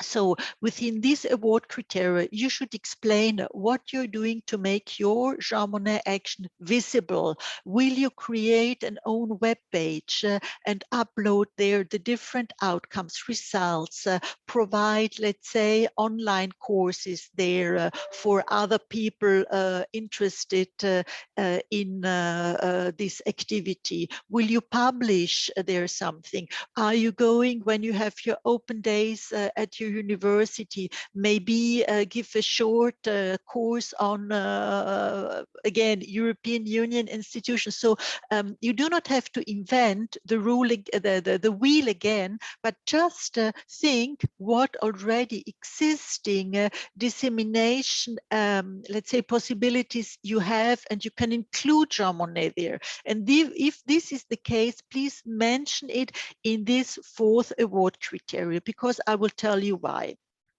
Many projects fulfill the relevance, especially those from member states, because they know very well what European Union subjects and integration subjects are.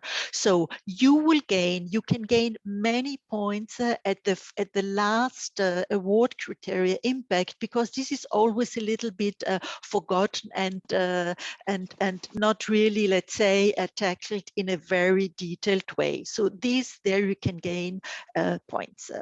On my last slide, here you will see again the 4 award criteria. I would like to stress that between the different award criteria there are slight differences, and you should reply to those differences per different action. So please do not copy paste and think this is so easy. No, you must really focus on what is asked. Minimum points to be considered for funding is 70 points.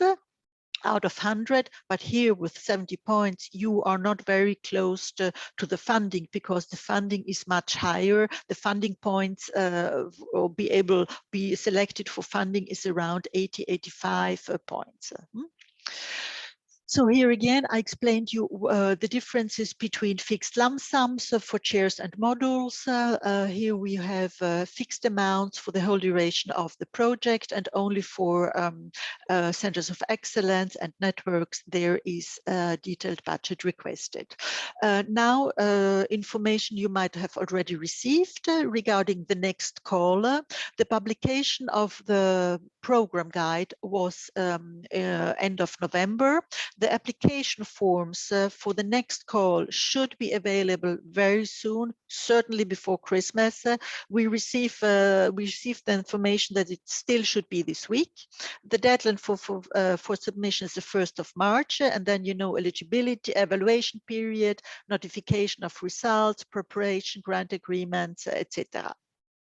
So here, this is relevant for you. Again, this year, the application will be done via the funding and tender opportunity portal, via e-grants. The e-grant will have 3 parts, part A, part B, and part C, to be filled in. Once you have done it at least once, it will become familiar with you, but I will give you also some information what could be very relevant in order to become familiar with this application tool. So what is the budget available for next year regarding the different actions? Nearly 26 million euros. I'm going a little bit fast because I see time is running. So some tips that are also general, but might help you to submit a very successful application. So please be coherent, don't copy and paste between the different types of applications and activities. Be concrete. That means explain what you're doing and provide evidence. Be clear. Be clear means that answer the questions and the different points within the different eligibility criteria. Be explicit. Do not think that the experts know what is behind your thoughts. Do not use let's say abbreviations. Be explicit, be realistic. As I said before, do not say, oh, I will teach 1,000 hours in 1 year. It's not realistic. Be realistic and think what is feasible. Remain focused. Please concentrate what is asked and reply to that. Make sure that what the action you're applying for is you are eligible. And keep it simple. Use short sentences. Don't, let's say, be too explicit and dig into details. Rather focus detailedly on what is asked. So this is my last slide here. I will, here you can see the first link is the funding and opportunity portal, where you will find also the application form. The second link is a link to an online manual, which will help you for all e-grants to become more familiar what to do, what to indicate in the different parts of the e-grant application. This is really very useful. The second point, second line is the Erasmus Plus platform, where we'll find all the actions, let's say, submitted and let's say financed within the Erasmus Plus program. And the fourth one is the link to the data research tool of Jean Monnet, where you will find per country your Jean Monnet activity. And the fourth link is, the last link is the link to our mailbox, where you will always write us. And I just wanted to say, in the last years, especially in the last year, one application has been submitted and it was successful. So the success is 100%. So I will stop sharing you now. If you have questions, please ask me what you still would need as information. Okay, thank you very much for a very detailed and very nice presentation. So it's a break time, but I would like to give a floor, a little bit more time to edit if there is maybe some question to, or to clarify something. So in chat, we don't have any questions, but I would like to invite participants here maybe to ask something if something was not clear, or anyone? Dragi slušaoci, molim vas. Yes, you have a question. Okay. Continue. Thank you very much for your presentation. It was really nice to hear all these useful information. But I was Who's speaking? My name is Jelena Jurčić, coming from the University of Mostar. Yes.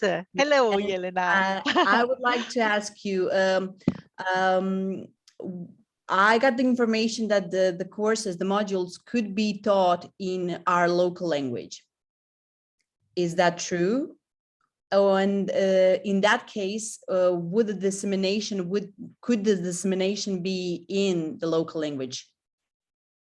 Yes, of course, there's nothing against that you do your courses in local language, but in order to increase the visibility, the dissemination, in order to attract students not understanding your language, who want to come to your beautiful country and be there for, I don't know, a semester or follow this course, I strongly would recommend to offer it also in English and to state that in your application. Because if you say it's just in your language, you make a stop to other students interested in your subject. So this is really important. You can do it in your language. You can do your web page in just your language, but do it also in English, in a second language, because explain why. Because you want to attract other students from other university. You want to open it up to other Europeans or internationals. This is very important because otherwise the experts will say, no, this is too limited. Okay. Thank you. You're welcome. I really hope to have more, let's say, to receive more Jean Monnet actions. As I said, it's an easy action. You're just a mono beneficiary. It's just one applicant. You do not need partners and search for reliable partners.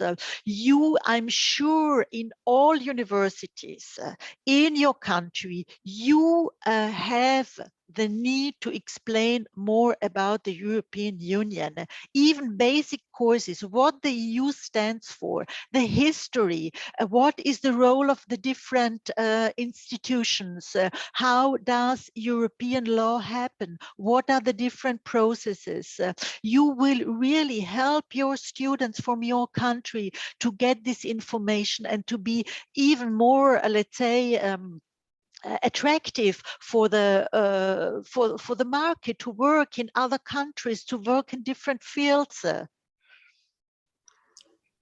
Definitely. Yeah. Thank you. You're welcome. So any other questions, please? I know, Edith, that you prepared motivation sentence. Motivation. I will read this motivation because, well, I'm from Austria. I have a very close friend in Vienna, and his grandmother was from Sarajevo. And so I've called him this morning. I said, Adrian, you have to help me.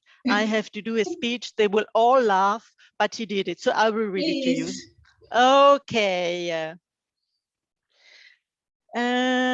Dragi slušaoci, molim vas pitajte me ako imate još otvoreni pitanja, molim vas da se ne stidite. Rado ću vam pomoći da postignete pozitivne rezultate u projektu Jean Monnet. You will all laugh, but it's okay. I hope it encourages you to do some application. Very good, Eddie. Thank you. It was wonderful. Thank you, Eddie. So I'm sure that we will have more questions now. See, I dare to do this, so please ask me. Hira, can I set one question, please? Yes. Yes, of course. Thank you. Welcome. would it be possible to contact you via email and organize, well, let's say, one-to-one or individual consultations regarding certain issues after we discuss it with our faculty, management, etc.? Because Yes, at this of point I course. have some doubts, but when they ask additional questions, to just follow up and Of check. course, of course. And you can send it also to my personal email, which is not on my slides, of course. And I think, can we send it? You can send it, the organizers can send it to all participants or interested persons. And this is really important that you have also, let's see, the support of your hierarchy in the institutions. Because as I said, I mean, the Jean Monnet actions, it's really a peace project. You know, the Western Balkans are priority for the European Union.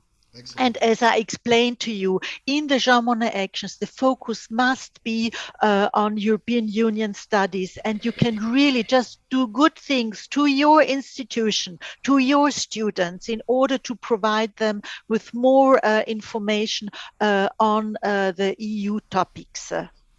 Thank you so much. You're welcome.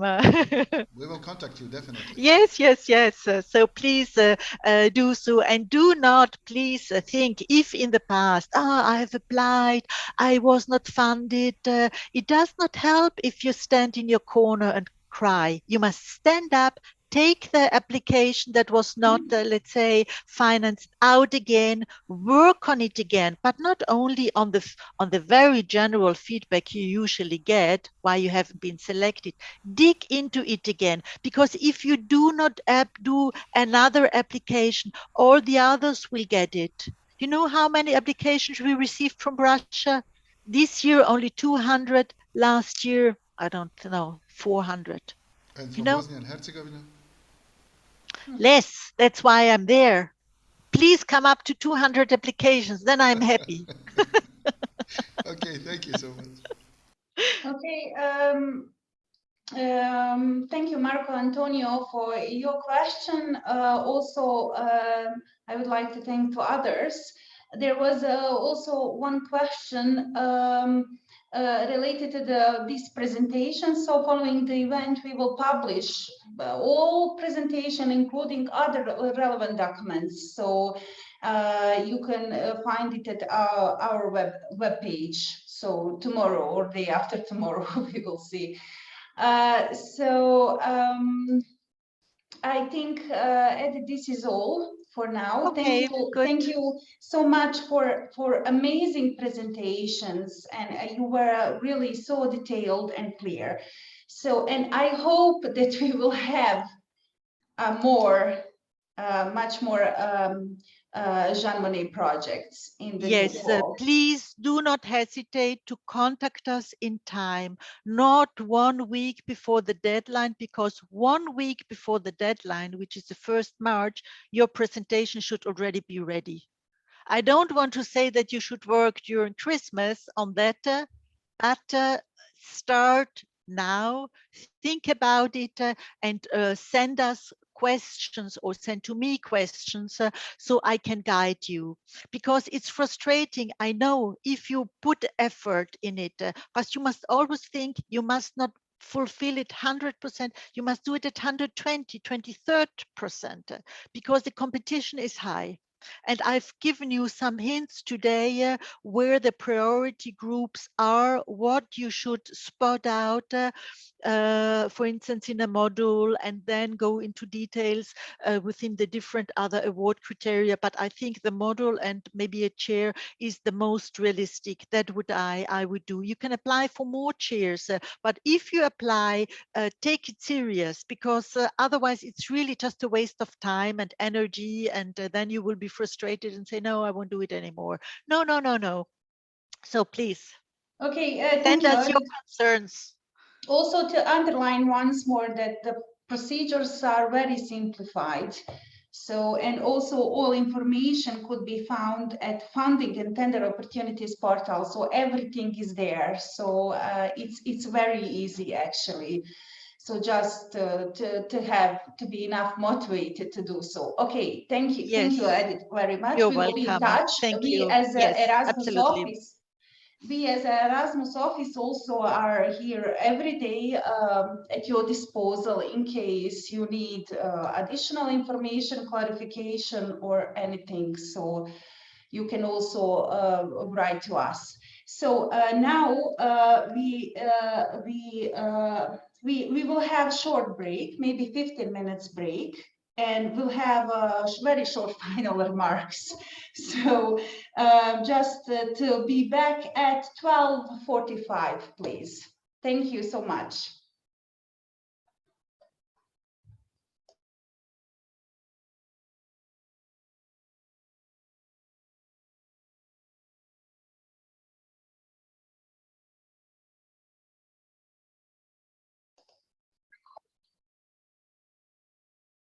Hello again.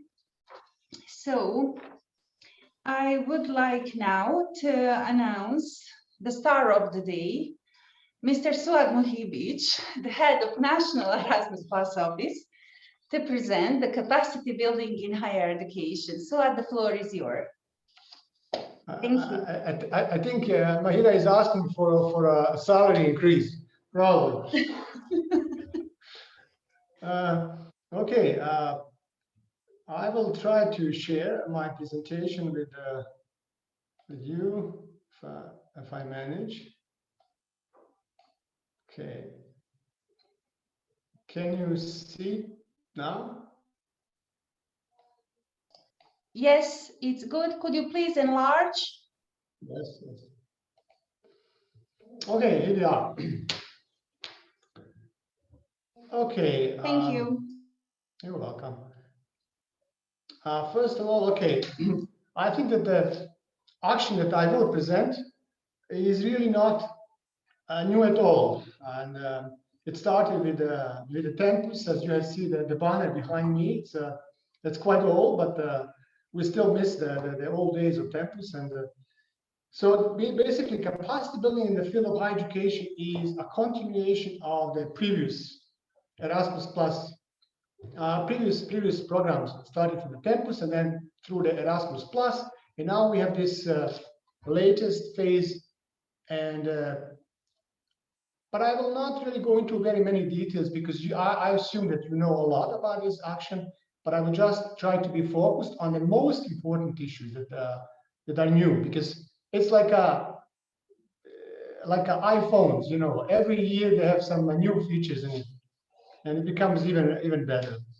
But still, capacity building are international cooperation projects based on multilateral partnerships between organizations active in the field of higher education.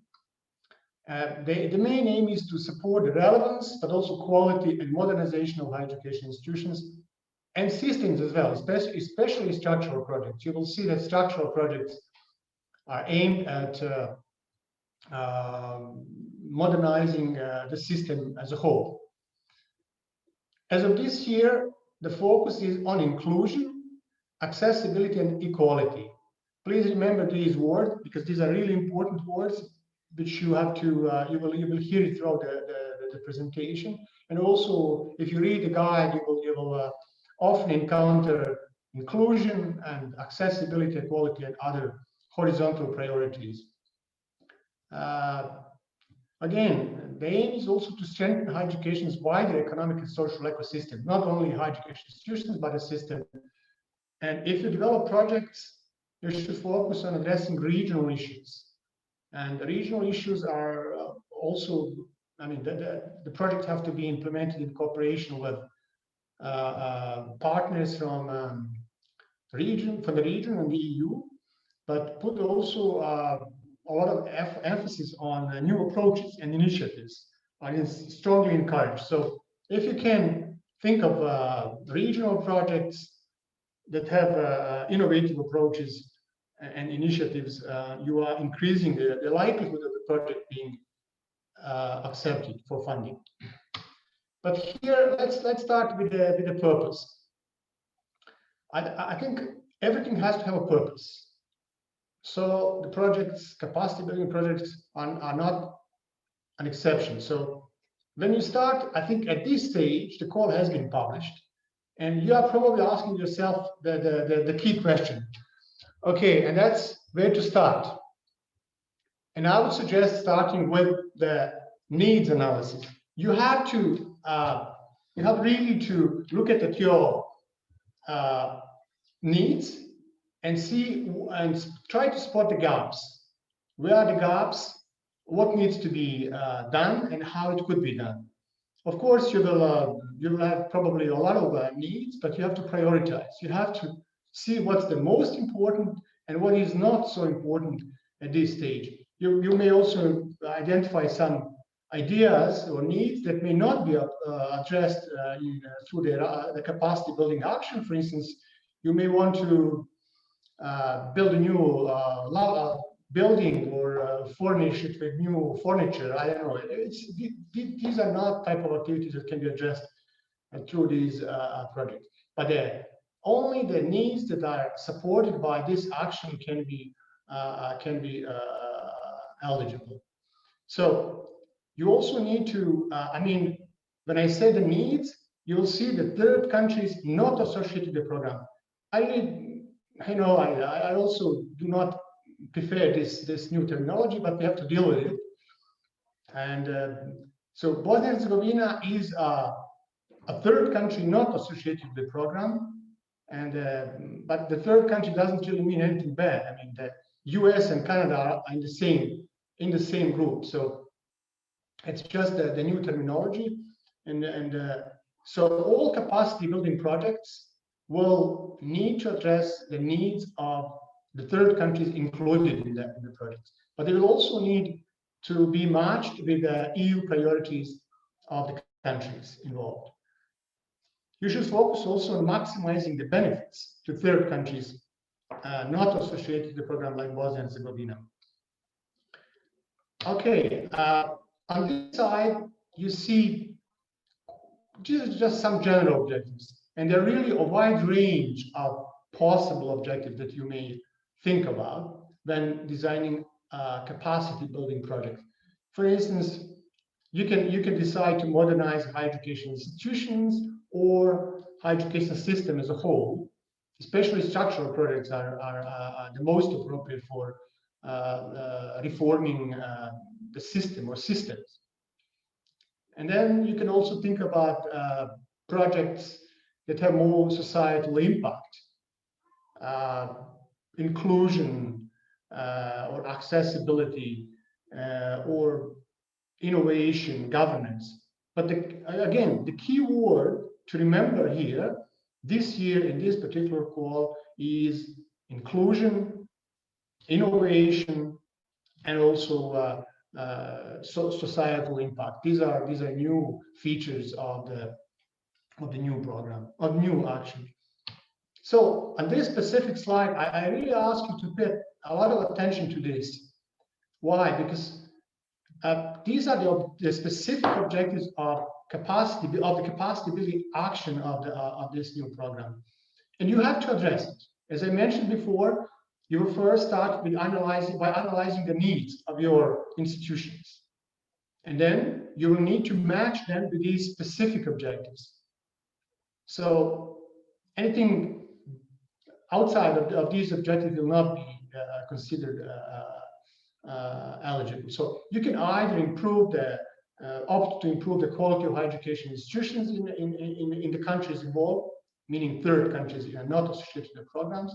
You can also decide to improve competencies, skills, and employability of students. And this is a highly desirable outcome, because the aim is to really restructure higher education institutions in a way that would lead to concrete outcomes such as employability of graduates.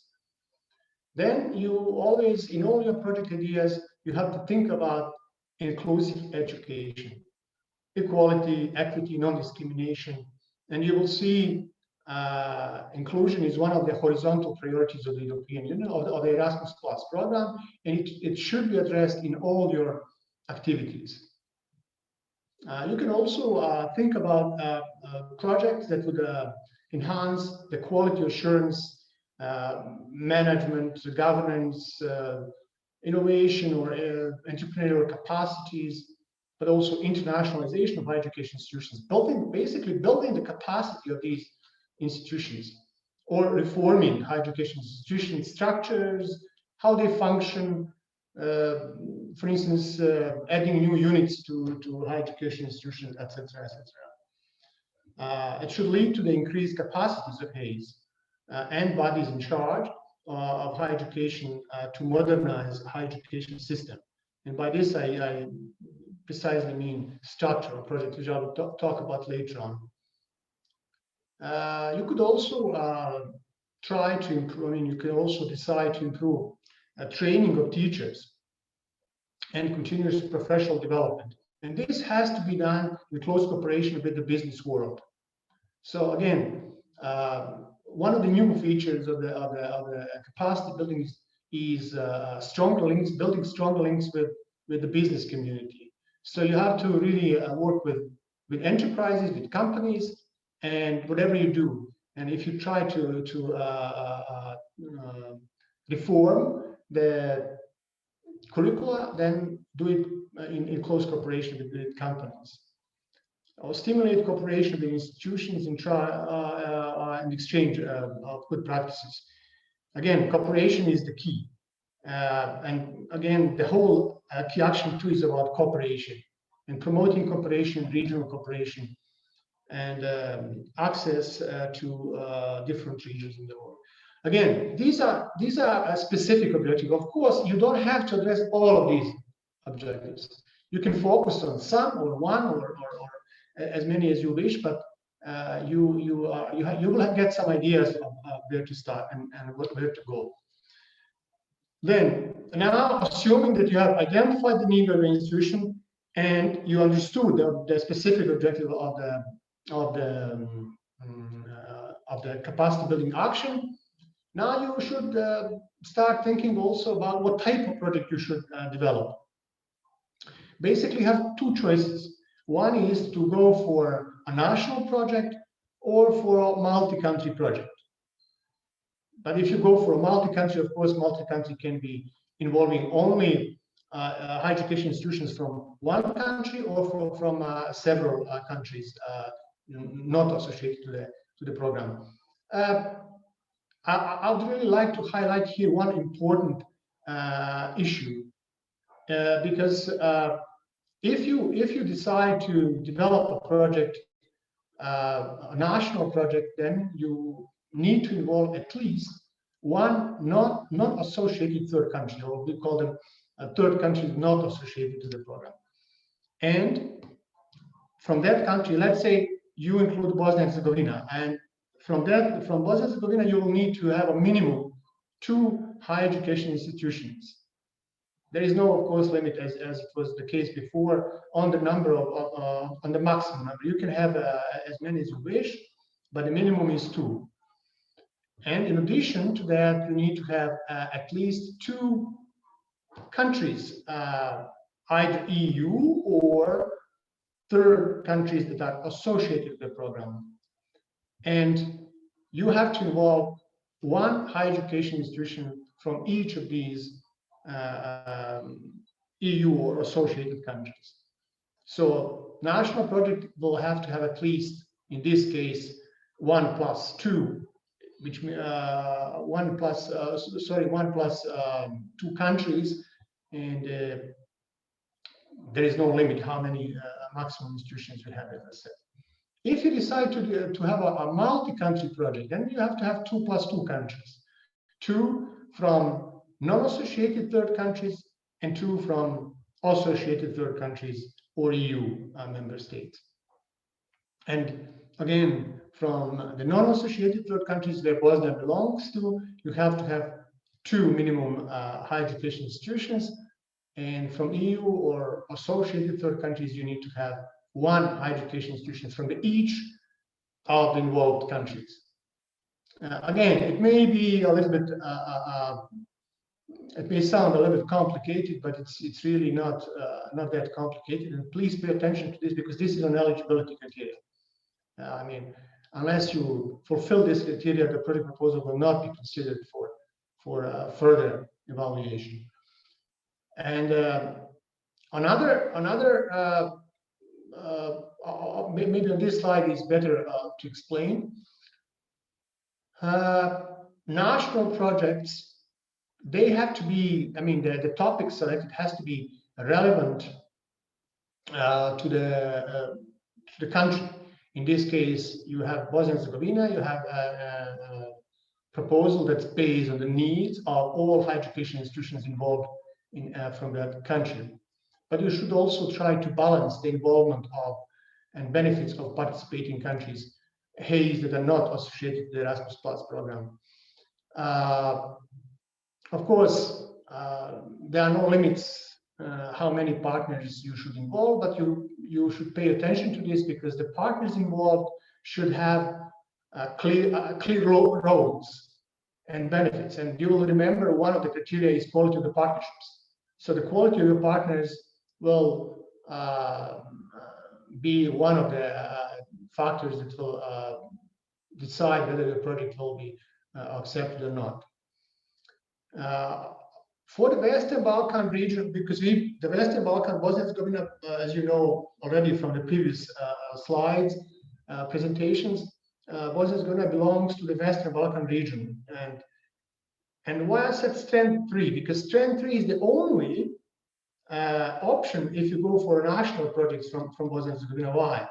Because there are additional requirements for the region 1, in this case, the Western Balkan region, which says that all projects involving partners from region 1 under strand 1 and strand 2 must involve at least 2 countries not associated with the Erasmus Plus program from the same region. In other words, it means if you decide to develop a project proposal under strand 1 or strand 2, the proposal must be multi-country project, which means you have to have at least 2 different countries from the same region, from the same Western Balkan region. You can have a partner from, for instance, Albania or Kosovo or Montenegro, I mean, any country from the region. And you have to have at least 2 higher education institutions from each of the selected countries from this region. In addition, of course, you have to have at least 2 countries from the EU member states or third countries that are associated to the program, and 1 HAE from each of those. I think there is one exception possible. It's written in the guide, as it used to be before. If in one selected country there are less than 5 higher education institutions, or if the one higher education institutions includes more than 50% of the total population of that country, then only 1 higher education institution for that country will be allowed. I mean, that's the same as before, and in this particular case for the Western Balkan, it's applicable to Montenegro. I will check whether anything has changed this year. In other words, whether they have more. I think they have around 4 higher education institutions in Montenegro, but I will check with my colleague to clarify whether Montenegro is still eligible as an exception for this. But for you to remember now, the key message here is you have 3 strands, 1, 2, or 3. If you go for strand 1 and 2, you have no choice but to go for a multinational project. On the other hand, if you choose to develop a project proposal under strand 3, you can have either national or multi-country. Both options are available for you. But for strand 1 and strand 2, only multinational, multi-country projects are allowed for the Western Balkan region. I hope it's clear, because if it's not clear, we can discuss it later, but it's really important for you to remember this distinction. Now let me focus here on the key features. The first one are the 3 strands. I have just explained that before. You remember in the capacity building we had joint projects and structural.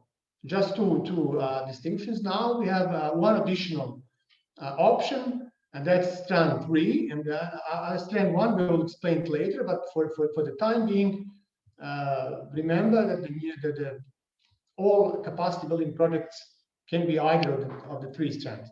Another news is the lump sum funding mechanism. It's a new approach. If you compare it to the previous program, it was a combination of actual and unit cost. For the capacity building, now it's a lump sum. It's aimed to really simplify the procedure. Let's see how it will work, but I hope it will be better for all of us. And the last news or new feature, which has already been mentioned, I think, by my in the previous presentations, are related to the new funding and tender opportunities portal. New online, new basically mechanisms how to develop a project proposal electronically. But let's start with explaining the 3 different strands that I have already explained, that I mentioned. The first one is strand 1, and this is a brand new strand which was not available before. And the aim of this strand is to really foster access to cooperation in higher education field, in the field of higher education. It is aimed to facilitate the access of newcomers, but also it could be as a first step to participating organizations to enhance the means to reach out to people with fewer opportunities. As I mentioned before, it's important to really include the aspect of inclusion are important. It's also aimed to reduce the internationalization gap between HAEs from the same region or country. And I think this is really good news. I mean, this strand is a good news for the new institutions or less experienced, because it provides great opportunities for them to participate. In this slide, on this slide, you will see the main target groups, as I mentioned already, are higher education institutions from either least developed countries or in remote areas or regions. Could be also newcomers or less experienced institutions. By newcomers, we mean those institutions that have never participated in the Erasmus Plus program. But those involved could also be those who have some experience, but not too much. Individuals with fewer opportunities can also be targeted within the same strand. The type of activities that you can think of could focus on enhancing the management capacity or administrative capacity of the institutions. For instance, you can decide to introduce new, for instance, quality assurance offices or international relations offices if you don't have them, or maybe build the capacity of the existing offices or any unit that you have, student counseling services or any other similar project that would enhance the capacity, also the management capacity. You want to have a project management skills that will enable your institutions to really fully participate in other actions that are available. You can also think about ensuring high quality of relevant education. You can improve the modules or the study programs, add new features, new methodologies, update courses, whatever will make a high quality of the education. Last but not least, you can also think about increasing the accessibility of students and staff with fewer opportunities. Well, as you see, in terms of budget, it's a smaller budget, between 200 and 400,000 euro, and the project can be either 2 or 3 years. in duration. Okay, let's now move to strand 2, which is called Partnership for Transformation. Here, there are different choices that you can choose, or different activities that you may want to implement. But again, innovation is one of the key words here, and cooperation with the business world. Why? Because as you remember, the previous Erasmus Plus, also Tempus project, they all had some possibilities to cooperate with the business world, but now this has been emphasized even more. So in order to be really considered good projects, they have to be focused on modernizing higher education institutions in close cooperation with the business world and other relevant institutions.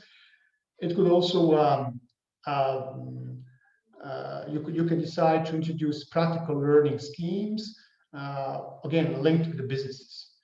Either you can decide also, for instance, to improve teaching methodologies or learning practices or anything, but if you can do it in cooperation with the business world, would be great. You can one of the possibilities is also to focus on the reforms of the governance and structures of higher education institutions, either, as I mentioned in the strand 1, also reforming how the universities are functioning, how they manage projects, funds, and providing services for students, and any other options. Basically, under this strand, there are a lot of options, a lot of opportunities, but the key is to make sure that you implement them in close cooperation with the business world, and you make it innovative and include people with various from various disadvantaged groups. If you look at the target groups for the strand 2 projects, again, obviously higher education institutions are the main target group. But in addition to them, you can also have local actors with a link to the industry, as I mentioned before, and they add special value to the project. But it can also involve individuals, either students, staff, learners, all types of individuals. Could also involve bodies responsible for higher education at any level, like a local, national, whatever is relevant, to add additional value to the project. And in terms of activities, you should focus on innovation in higher education and promoting reforms in higher education. If you look at really the guide, and you will see what are the many possibilities that are available under this strand. And as I said, you just focus on those that are clearly relevant to your institutions. In terms of budget, you have a minimum 400 and maximum 800,000 euros for projects that last either 2 or 3 years. It's not possible to have a project in between. Okay, the strand 3 is, I mean, this is not a new strand because we had structural projects before, but this is a bit had some new features in it. But the main focus is basically to promote inclusive higher education systems and increase the capacities and bodies of those bodies that are in charge of higher education, with the aim to really foster national ownership and provide efficient and effective policy making. Everything should be done in synergies with other ongoing EU initiatives and projects, existing projects that may be possible. And you should encourage mutual learning between public authorities, of the countries associated with the program and those from third countries, from the other countries. As I mentioned before, common regional strategies in higher education, fostering these strategies is really good and important, as well as introduction of the funding mechanism.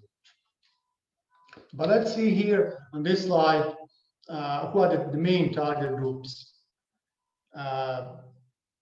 As you see here, the main target group are the national competent authorities in third countries not associated to the Erasmus Plus program.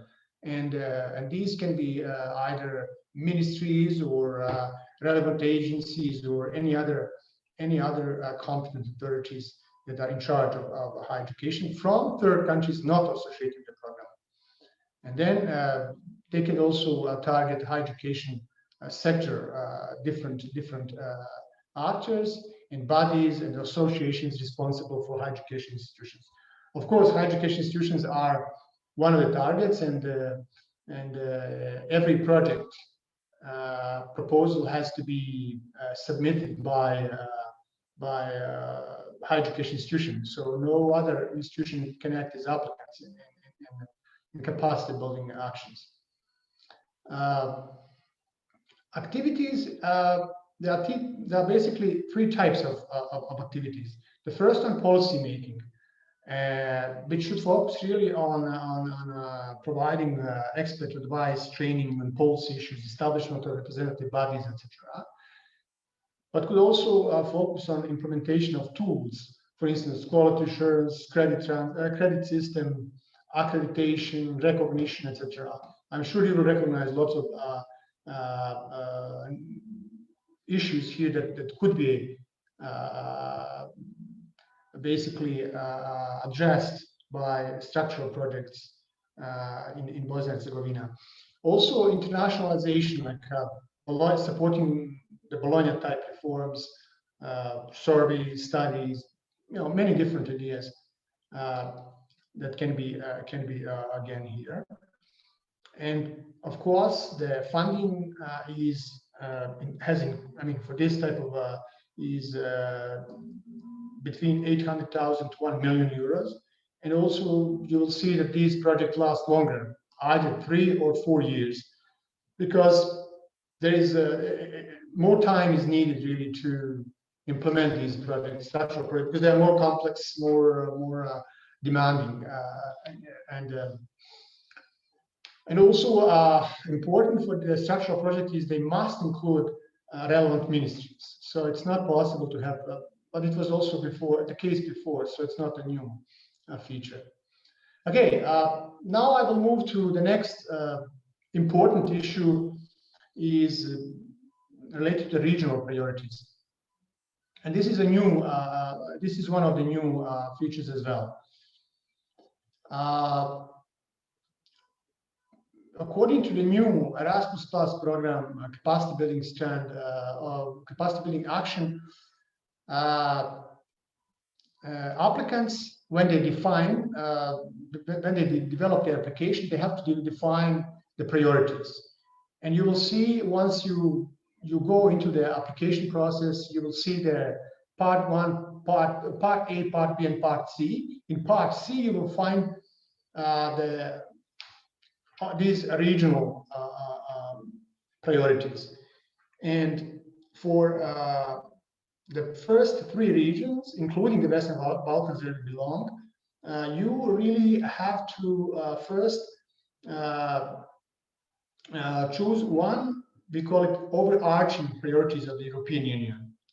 And you will see them once you click there, and you cannot, there are several of them, but you can only choose one choice. It's not possible to have 2 or more. And in case of the Western Balkan, you also will be asked to check one of the sub-priorities that are common that are related to the overarching priorities of the chosen regions. Again, only one choice. For other regions, from region 4 to 11, you will have one overarching priorities of the European Union. Again, the same one choice, but you will not have national, no sub-priorities for that, for those regions. But again, for you, it's important to concentrate in the Western Balkan region, unless you want to have a capacity building project cross-regional. Then of course, you have to make sure that you address all other regions as well. I put here the priorities, which are directly taken from the call for Strand 1 and Strand 2 projects. For both of these strands, these are the so-called regional priorities for the Western Balkan region, including Green Deal, digital transformation, migration and mobility, governance, peace, security, and human development, as well as sustainable growth and jobs. So you will have to choose one of these priorities and sub-priorities and address them carefully in your project. In addition, of course, if you are planning to work with the different regions, which is an option for a cross-regional project, you have to make sure that you also address the regional priorities of the other chosen regions that that are involved in your project. For instance, if you take Asia, you must ensure that the chosen regional priority is a common priority for both regions or several regions, if you have several regions involved in your project. So it must be common. For instance, Green Deal, you see, is a common priority for most of the regions. It's also, if you go back, it's also Green Deal is also, but digital transformation is not, for instance, a priority for Central Asia, Middle East, and the Pacific, but it is a priority for Asia and Sub-Saharan Africa and Latin America. So you have to play with this, but please pay attention that you have to address regional priorities in your projects. For, again, just for Strand 1 and Strand 2. There are no regional priorities are not applicable for Strand 3, which are structural projects. So just for Strand 1 and Strand 2. Here on this slide, you will see that the list of all regions. Only Belarus is out. It's crossed out because of the development of the situation in that country. So all other countries, so any country from these regions can be involved in your project. Okay, now let's move to the new feature of the new budget. First of all, I would like to highlight this is an indicated budget, which means it's a flexible budget. For instance, it's an indicated number of projects. It says 12 projects under Strand 1 and 6 projects under Strand 2 and 2 for structure for the whole region. But again, meaning it's flexible. If you don't have enough projects from one strand, you can increase or decrease the number. So the total budget will stay the same, but the number of projects may be shifted. So this is something to keep in mind when developing your proposal.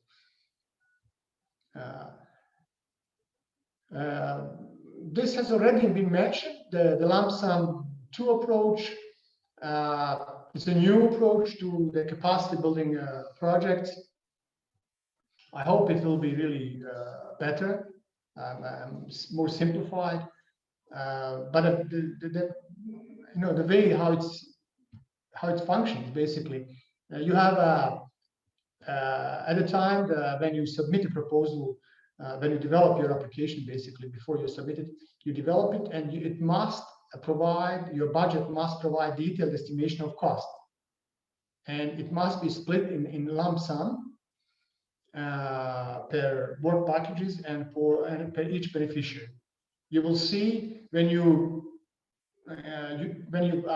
will start developing your project proposal, they will ask you to have clear packages, and each package will have to have a allocation of budget and per partner and per package.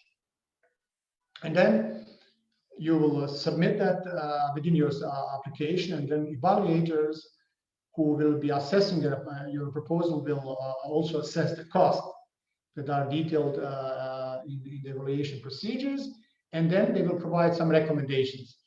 Based on that, they may decide to accept all the costs that you proposed.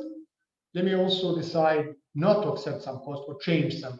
But at the end, they will fix the grant, and that grant will be subject to the grant agreement. But it doesn't mean that whatever you propose will be automatically accepted.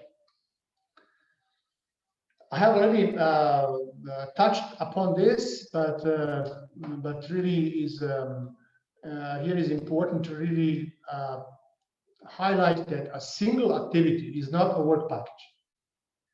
At the same time, a single task is not a work package. You have to really pay a lot of attention, and this is the key message also. You have to pay a lot of attention on the structure of your work packages.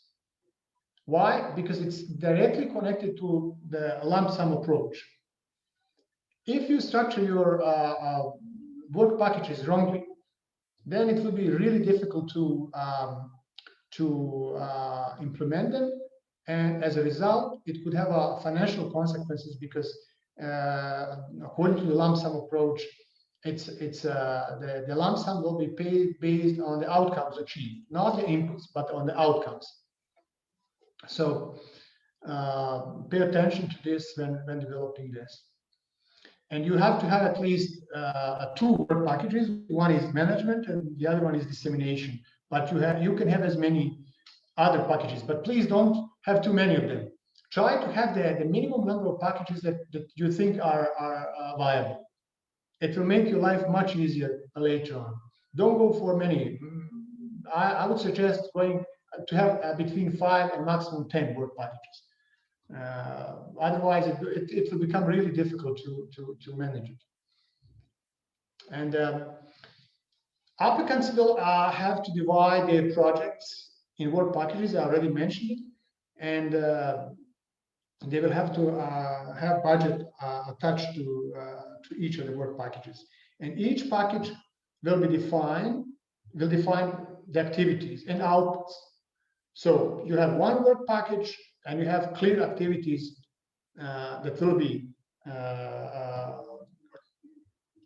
implemented within that package, and then the outcomes for each of the work packages, and milestones and deliverables. Deliverables are the final results that you will achieve by implementing your packages and project.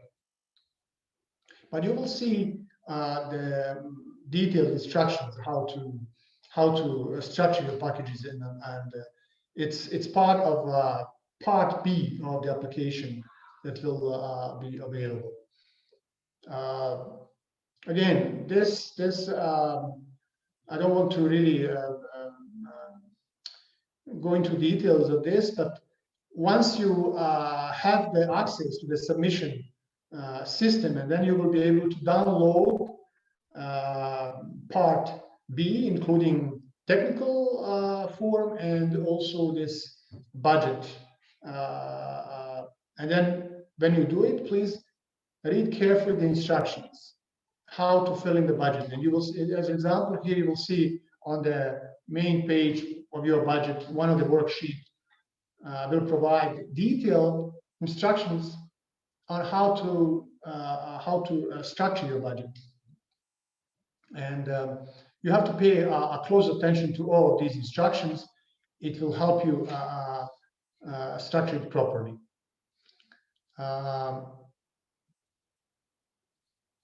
Again, evaluation of applications. Probably you have already seen the new portal, and but you might be a little bit confused where to start, who and when, etc. First of all, you should remember that applications must be submitted. All applications must be submitted through the European Commission's Funding and Tender Opportunities portal. This is a new feature, and all projects have to respect it. No more proposal will not be accepted if you send them by regular post or anything. So you have to be submitted through this portal. The portal itself is, I think it's quite clear, it provides lots of clarifications, but again, until you get used to it, it may be a little bit difficult at the beginning, but it's not really once you get used to it. And then proposal must be created and submitted by a contact person of the coordinating organization, because that person will have to have a necessary login password that will enable him or her to go into the system and apply.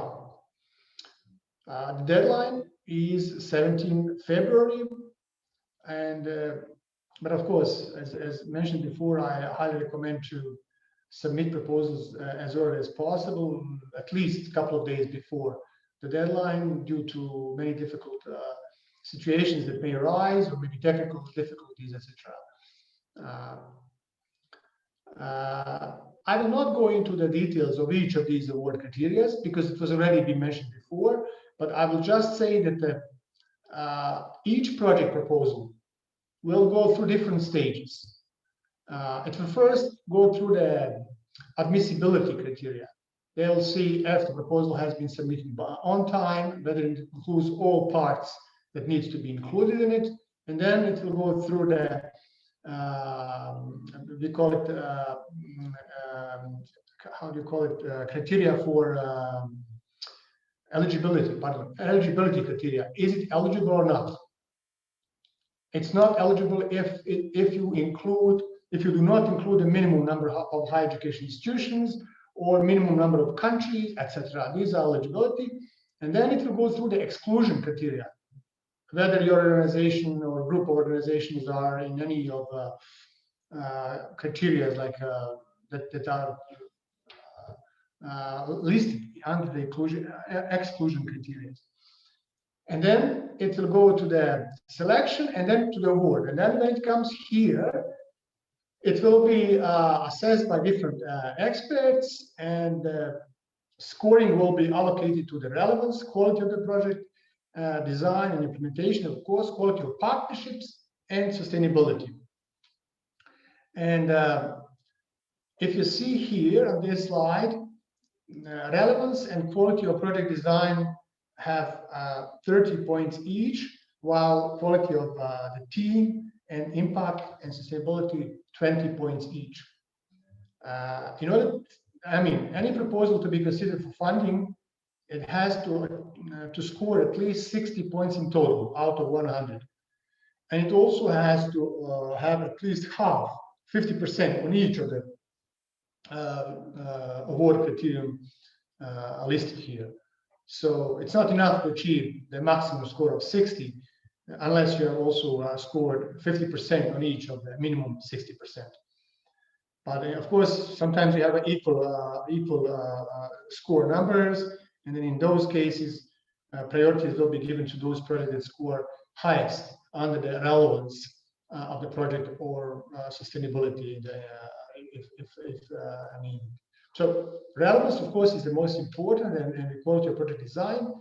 But I just suggest that you really read carefully each of the criteria listed under each of these criterion, and pay attention to try to maximize your success rate. Of course, the evaluation procedure, the executive agency will award the grant decision, which will be paid. The executive committee will provide recommendation, and the commission will decide, but it will take into account also the ranking list on quality established by independent experts. Always, each project is assessed by at least 2 different experts, and then it will go through the consultation process to the validation, and based on that, they will also try to have a regional budget and for each strand, the location different, and the need to achieve geographical balance within the region. So it's basically trying to have a balanced approach within each of the regions. The timeline, the core was published, so the deadline is 17th February.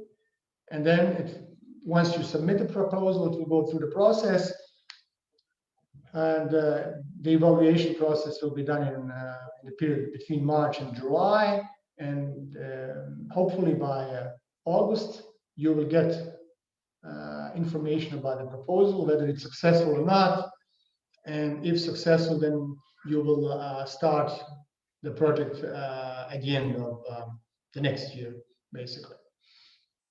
Okay, that's all from my side. I try to really be brief. I don't know if I have taken too much time, but I'm now open to your questions. Okay, so could you just go out from your presentation? Okay, thank you. So Suad, you have two questions in chat. If you want, I can read it for you, or you can read it by yourself. Maybe it's easier like that.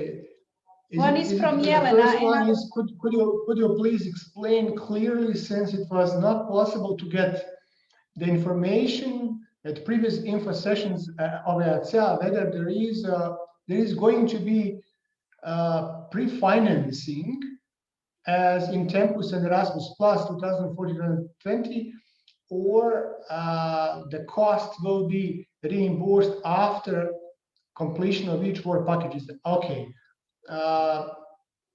Okay, the first question, okay, whether there is need to be okay, it will be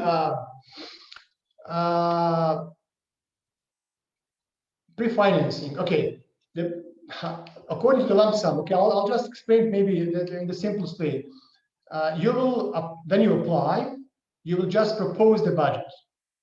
The budget will be reviewed, as I explained, by the assessors, and then they will say, okay, we accept, we change some costs if they accept your proposal. Once they fixed the budget, then they will provide the grant agreement. And then, in accordance to the grant agreement, once the grant agreement is signed, within 30 days of signing the grant agreement, the commission will transfer you the first tranche. I mean, and then later on, once you prove that you implemented the activities, you achieved actually the outcomes proposed in your proposals, they will assess just the outcomes, and based on the assessment of the outcomes, if you successfully achieve them, they will submit the next tranche, and sometimes even third tranche, depending on the length of the project. So I mean, it will not be pre-financed. I don't know if I clarify this. It's more or less similar as it used to be before. So when you sign the grant agreement, you can expect within a month from the signing of the agreement, the first tranche. And the next tranche will be subject to the successful completion of the tasks proposed in your proposals, in your packages that you proposed. I hope, Yelena, please tell me if I have not clarified. If I have clarified, I will try to be even more concrete if I can. It was really the problem when we were trying to follow what's new, because this is the combination. It's actually even harder for us that have been participating in all these programs like Tempus, Erasmus Mundus, Erasmus Plus, because it is now the combination of three of them and involving some previous practice. And this was unclear because they would mention it or even not mention it, that there is going to be a transfer from executive agency to coordinator. And then the focus was that just the work packages that are finished will be reimbursed. And that was said several times by different persons, different speakers. And we were trying as well, like this in chats, to get the answer. Are there going to be a pre-financing?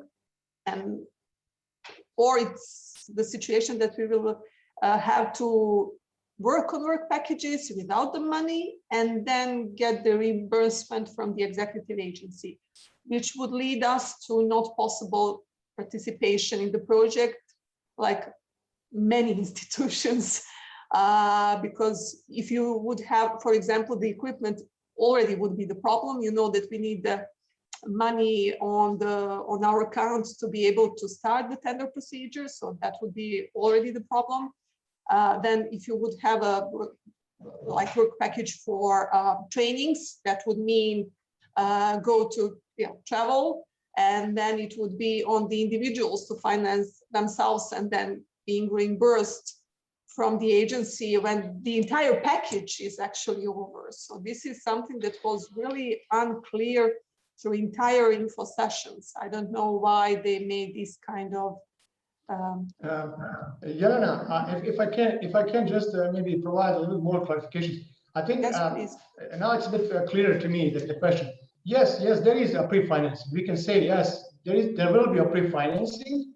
Nothing has changed in that respect. Once you sign the grant agreement, you get a first tranche of pre-financing. But as I said, you will use that money to implement activities that you plan to implement. If you plan to buy equipment, then you buy equipment from the proceeds that you got from the first tranche that you get in advance, basically, at the beginning of the project.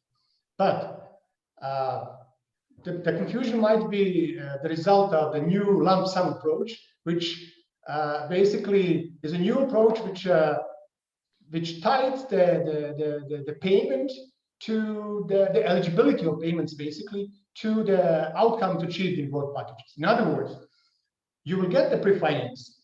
You will be free to spend it, but at one stage, they will ask you to prove that you implemented what you proposed in your project proposals. Then you will implement fully your packages. You will get 100%. Everything what was agreed will be accepted. But if you partially implement your packages, they may reduce the amount in proportion of the activities not achieved in the work packages. Or if you do not implement it at all, for instance, you have one package not implementing it at all, they will say, okay, this package was worth this amount of money, because it was clarified at the beginning when you submit the proposal. It will be clearly proposal will be clearly in the proposal. In the budget proposal will be clearly indicated how much you get for each package. So, and each partner. So you will know exactly how much each package is worth it and how much each partner will get for each of the packages. So after, they will ask for the outcomes. They'll say, okay, prove that you implemented this. If you have not implemented it, they may decide and say, look, we provided the money in the first tranche or the second tranche in full amount, but you didn't implement it, so you have to return. I mean, the similar approach was before. Then it was an actual cost or unit cost in place. You get the money, but at the end of the day, at the end of the project, if you do not implement or if you do not spend, then the difference you will have to return. But if you do implement fully as agreed, then you will not need to return anything back. So basically, we will now have the opportunity, so to say, of course, the focus is on the results, not anymore on the costs as per se, but as well, there's going to be a possibility, for example, if one work package is not possible anymore, is it going to be a possibility? I guess it is, to propose the other work package, similar or even better, of course, with the officer from the Brussels to use the lump sum for reaching of course the results that are end objectives of the project. Yeah, the restructuring of the work packages, it's also possible. It has to be done with the agency, and it has to be the procedures to do that. It's a quite complicated procedure. But they said that it will be possible in some justified cases. It's not something that's preferred because it complicates the procedures. But if some situations are justified, it could be considered and done by the executive agency. It will be communicated with the project partners. But the approach is really, you are right. The new lump sum approach is aimed to focus on the outcomes, not on the inputs as it was before the case. For instance, when we had some years back, we had actual only based cost. Then we had a mixture of unit and actual cost. Yeah. And now we have this lump sum. And even we still have unit cost, for instance, as you heard today in joint masters, you have while in Jean Monnet you have a lump sum. It depends. Lump sum is not applicable for all actions of the Erasmus Plus program. The lump sum type 2 is applicable for the capacity building strands. So if you think about the capacity building project, of course you think about a lump sum. And one of the key reasons why they introduced the lump sum, at least what I've heard from them, is to simplify the procedure. They do not want to micromanage the project, the commission one, and they will not ask any longer for audit reports at the end of the project, which was the case and is still the case for the previous projects. As you remember that under the previous program period, all capacity building projects, when they come to the end of the project, they had a formal obligation to hire an accounting company firm that will basically provide, they will check all the accounts, and then they will certify that everything is done properly, and then based on that, they will be able, the coordinator will be able to submit the final report. It will no longer be the case. So such audit reports will no longer be required, but the focus will be on the outcomes. So you have to prove, basically, each project will have to prove either during the lifetime of the project or after, that each of the activities proposed and deliverables, which are clearly defined in the application stage, are fully achieved, the outcomes achieved. They don't care about the inputs, they care about the outputs. And that's why I emphasize the importance of structuring your proposals wisely. Because don't put too much on your work packages. It may cost you at the end of the day. It costs you money at the end of the day. Why? Because if you put too much and if you do not manage to implement it, they will reduce your grant proportionally.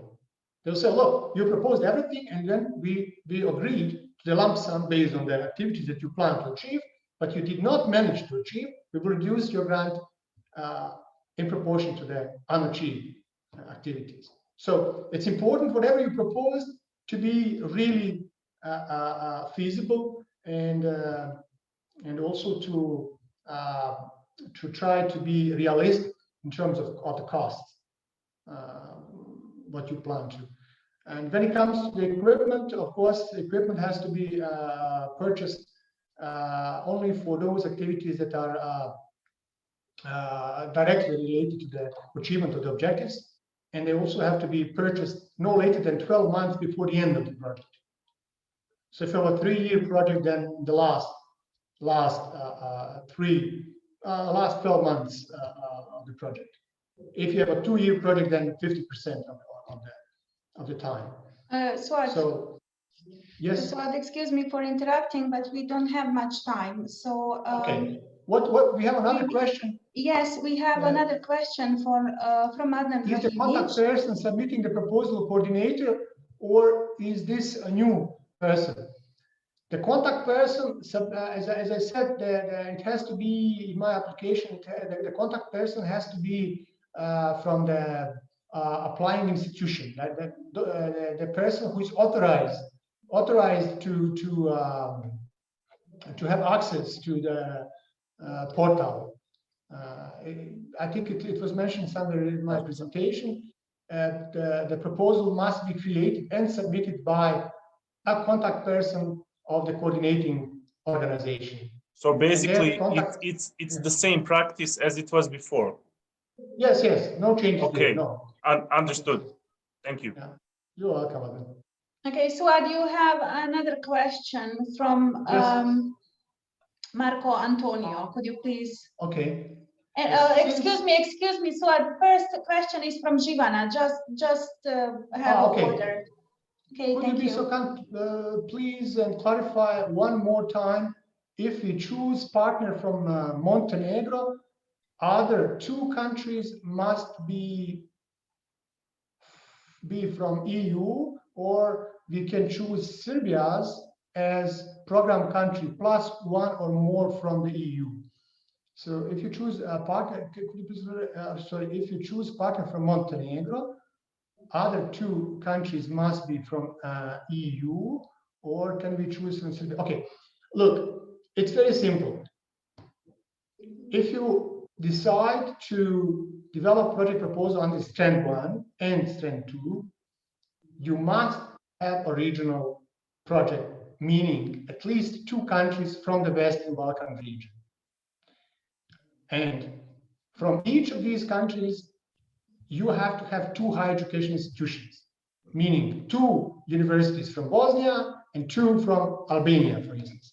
But if you include, if you develop project proposal between Bosnia and Montenegro, then you have to have two higher education institutions from Bosnia, plus normally it would be two from Montenegro. But as I said, it could be the exception if Montenegro still is an exception. It's not, I look in the guide, it's not clearly mentioned in the guide. I mean, as it used to be before. But we will check with the Kosovo, with the Montenegrin national office if that exception is still applicable to in case of Montenegro. But if it is applicable, then you could also have only one university from. But when it comes to Serbia, Serbia is on the other side. Serbia is on the previously called program country. Now it's called EU member states or third country associated to the program. So the project proposal will have to have at least two of these types of countries, EU member state or third country not associated to the program. So you can have one from Serbia, one from Germany, or I don't know, any country which is in this group. And in this case, you have to have at least one higher education institution from each of these formerly program countries. I know it's too complicated. It's they're just complicating our life and with these new terminology. But I don't know if I really answered your question correctly, Jivana. Please correct me if. Thank you, Suad. Thank you. Okay, it is clarified. Could you please?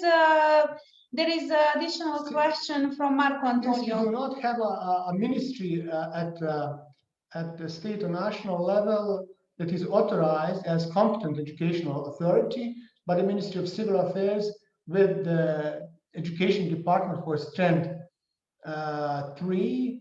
Can we count on different level ministries, including cantonal ministries, or do we have to involve state, national? Well, this question, we had similar questions before in the past.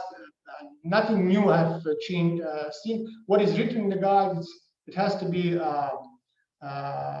ministry responsible for higher education.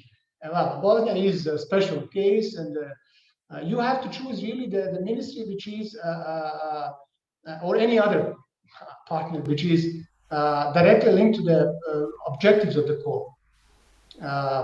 Of course, the Ministry of Civil Affairs has a coordinating role, and it's clearly defined role. You can include them. We had some previous project that included other ministries, either cantonal or entity level ministries. It was fine, and the Commission always told us it's up to you to decide what ministry is relevant. So basically, I would just say, if you want, we can still double check it if there has been any special clarifications with this with regards to this issue for the new call. But as it was before, more or less it was include the ministry which is relevant, which we think is relevant. Okay. Any other questions do we have?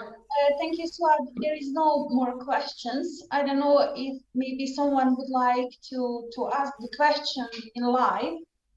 Please be free to ask. The call is new. There are many new features. I have read the call. I've attended many already info sessions, and even colleagues from the executive agency, they still have some issues that are not fully clear. But we will work. And if you have any questions, it's better to ask. I mean, we will be able to maybe just clarify some issues now, maybe later. But okay, we have questions. I see Jelena. I see also as always. Yeah, but sorry for using this platform so much, but it's truly unclear for us that have participated in a lot of programs. We had a lump sum in Erasmus Mundus, so we do know as well how it's functioning.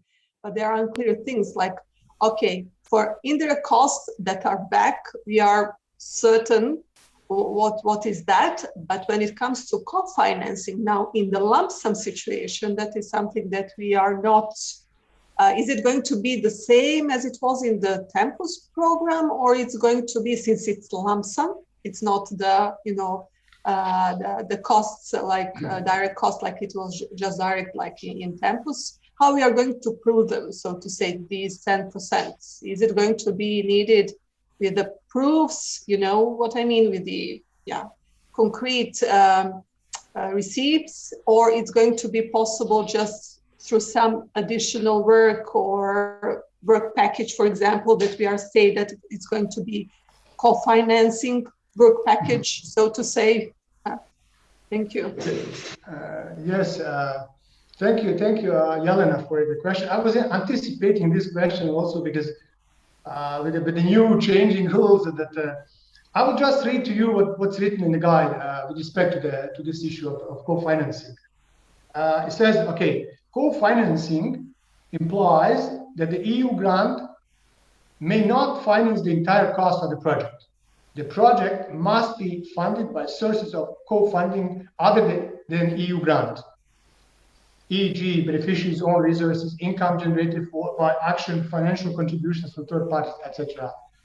Now, the important part is, within the EU grant, when the EU grant is provided in the form of a unit cost or a lump sum or a flat rate financing, which is the case in most actions. In this particular case is the lump sum.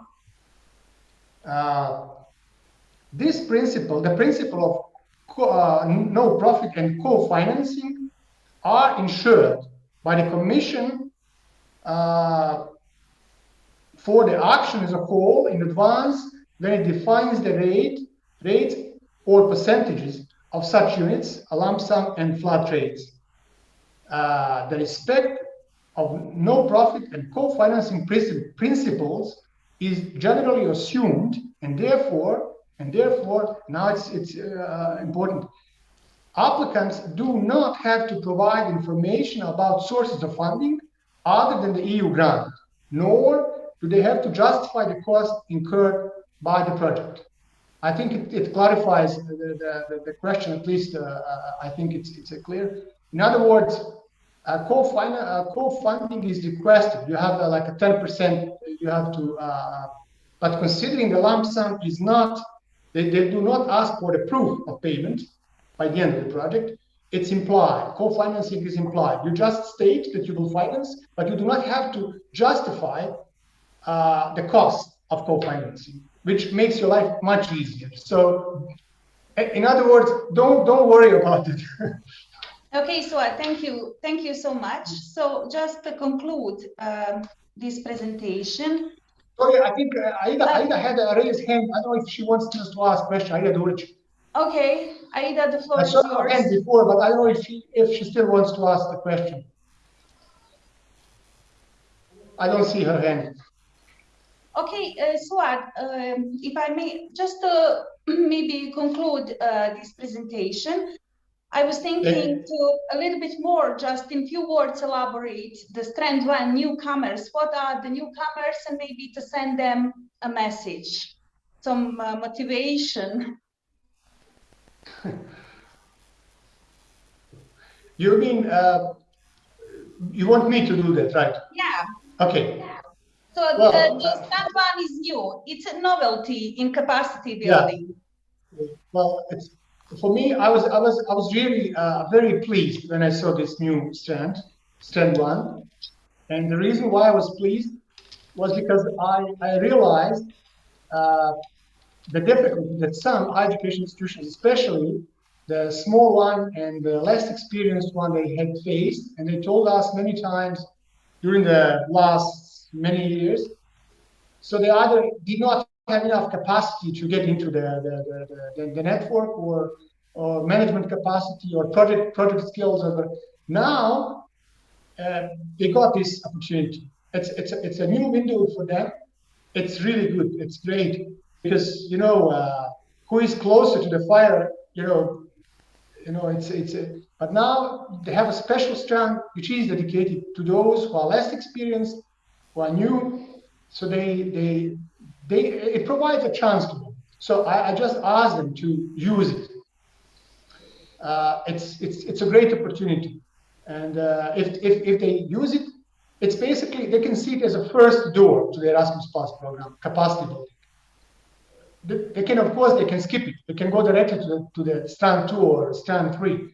But if they use the strand 1, it can really enhance their capacity to position themselves to get involved in other strands, especially like strand 3, which is the most complicated one. But they can do also in parallel. Participating in strand 1 doesn't prevent any education institutions to, in parallel, participate in other strands. But it's just an allocation of budget that's I think it's really good. It's fully in line with the needs. It's also fully in line with the new approach of the European Commission, the new Erasmus priorities, which is inclusion and diversity, including less experienced one or disadvantaged groups or from different backgrounds, or any difficulties that they might have. So I just encourage them to the new and less experienced one to really do their best to use this opportunity which is open now.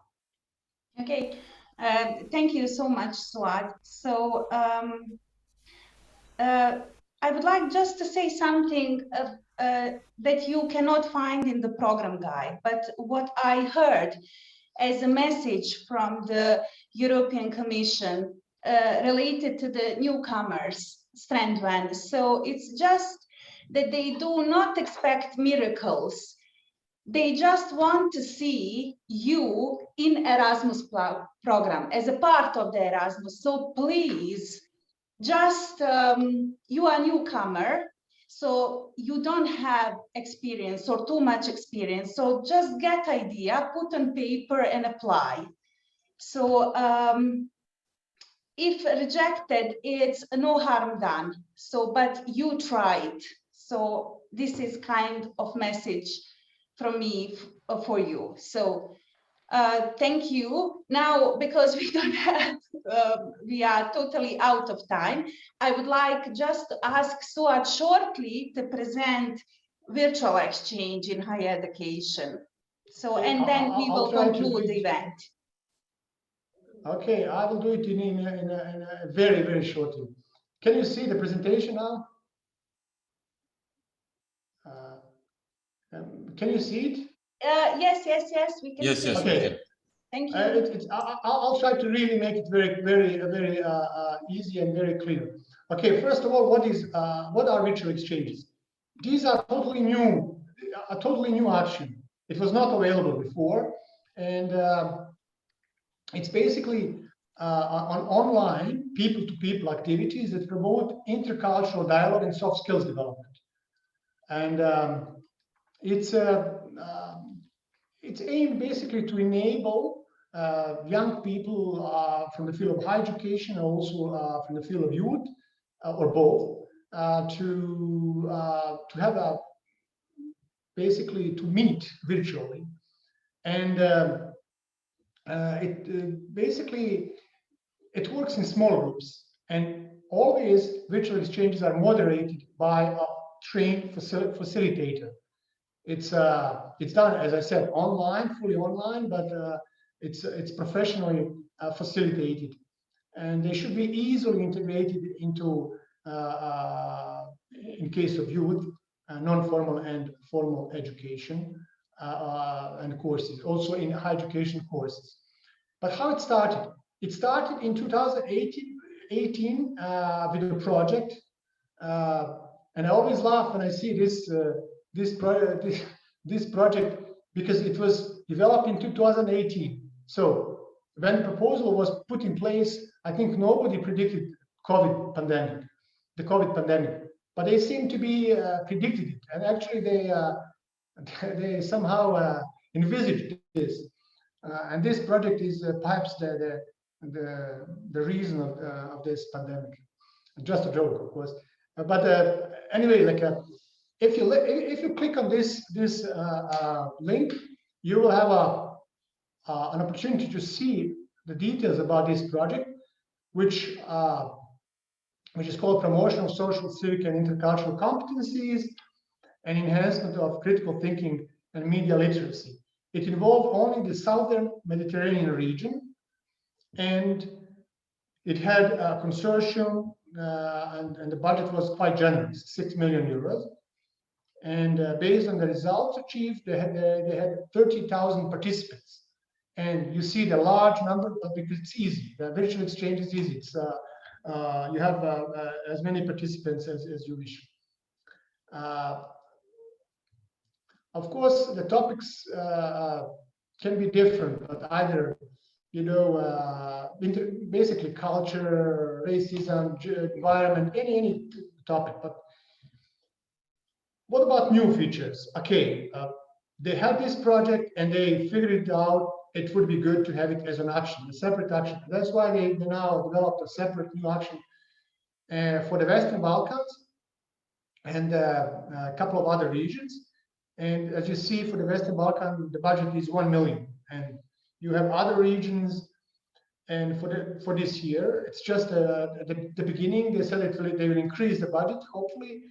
But the minimum is €500,000 per project. Well, in the case of the Western Balkan, it means just a couple of projects. So it's not a huge amount of projects. But it could be 2 or 3 projects depending on the amount of the chosen. But what are the specific objectives? Well, the virtual exchanges are aimed to encourage intercultural dialogue with partner countries and increase the tolerance towards people-to-people interactions, through people-to-people interactions. Basically, sorry,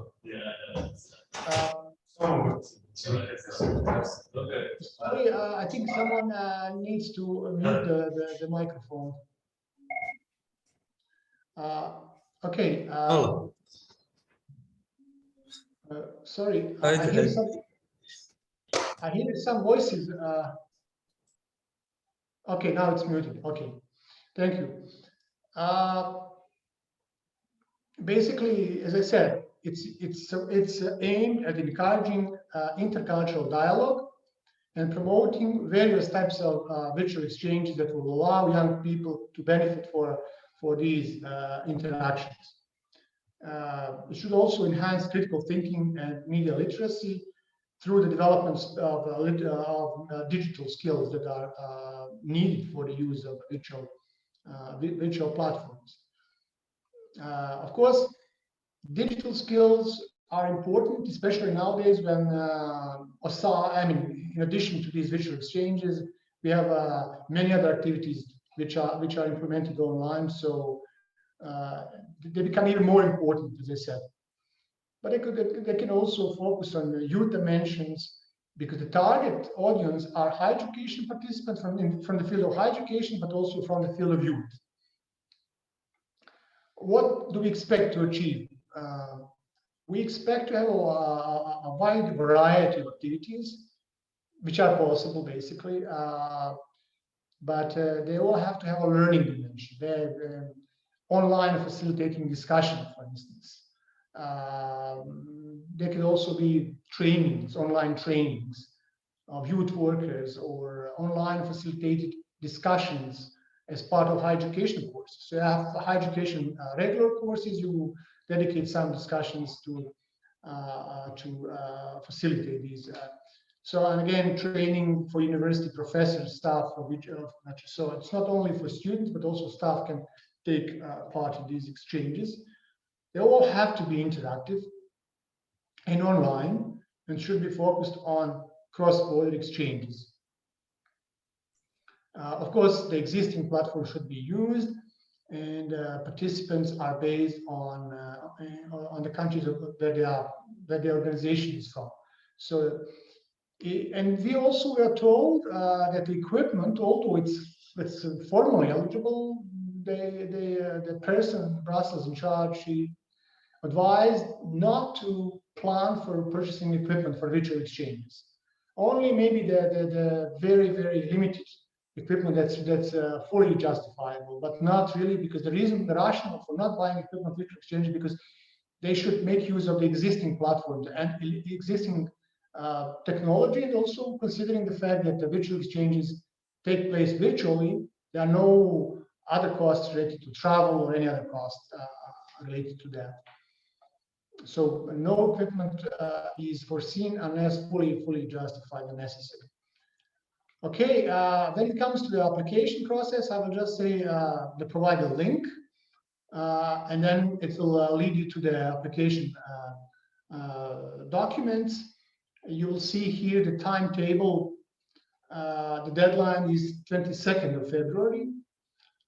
Through March to July, we go through the evaluation, and then in August, you'll get information for the participants, the feedback, and grant amounts will be signed in September or November, depending on the situation, how fast they go through the application procedures, and projects should be planned to start as of November next year. But please remember, I would really like to highlight that the fact that only, I mean, maybe in the next slide I'll explain who can apply, basically, not on this slide. But before budget, as I said, it's $500,000 per project, total 4 million, and then co-funding has to be provided 5%. So EU grant is 95 and 5% is co-funding. Evaluation criteria, I will just skip through this because it's the same as for all other actions. And then again, the application process is similar to or the same as for other actions. You have 3 parts, A, B, and C. Part A and C are filled in directly through the submission portal. Part B, you will have two forms. One is the technical description and the other one is the budget.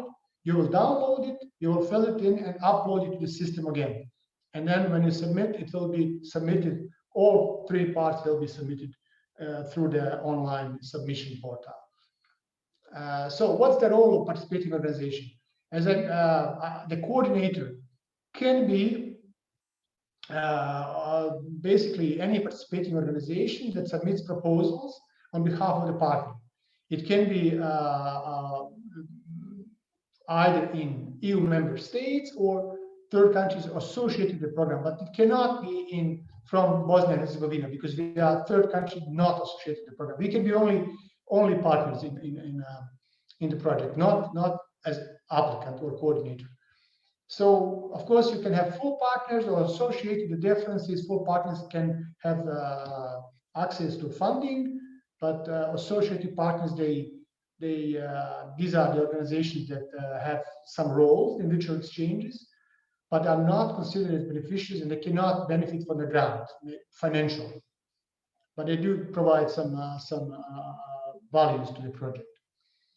So, this is a structure. Again, the virtual exchanges, they have to have a partnership.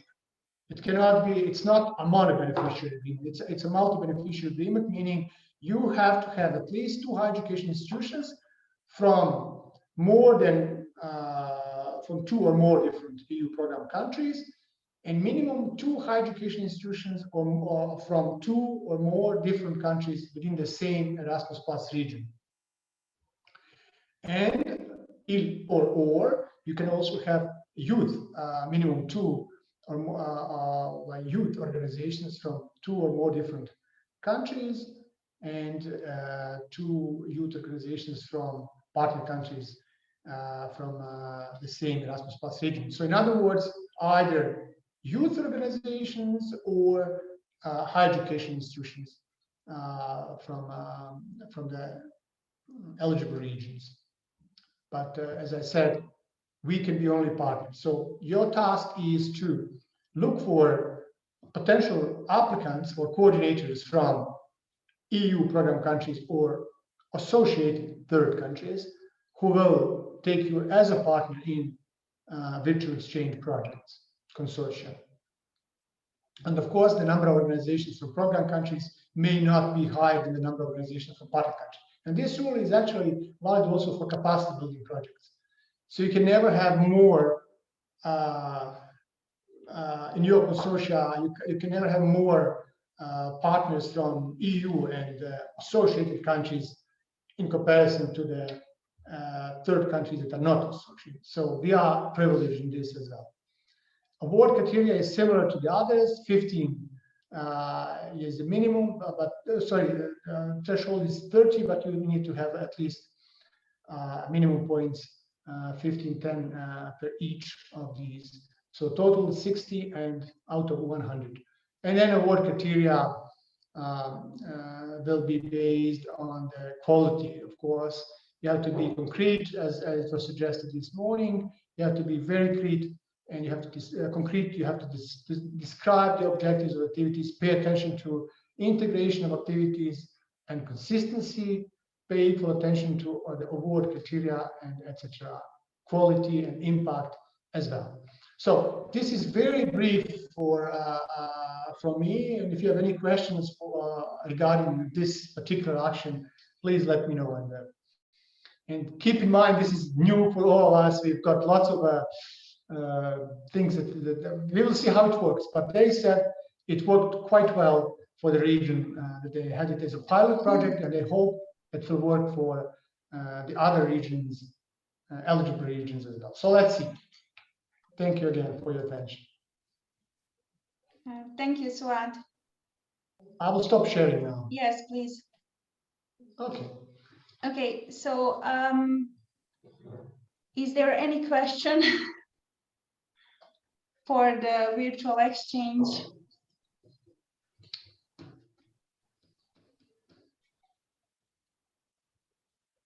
So,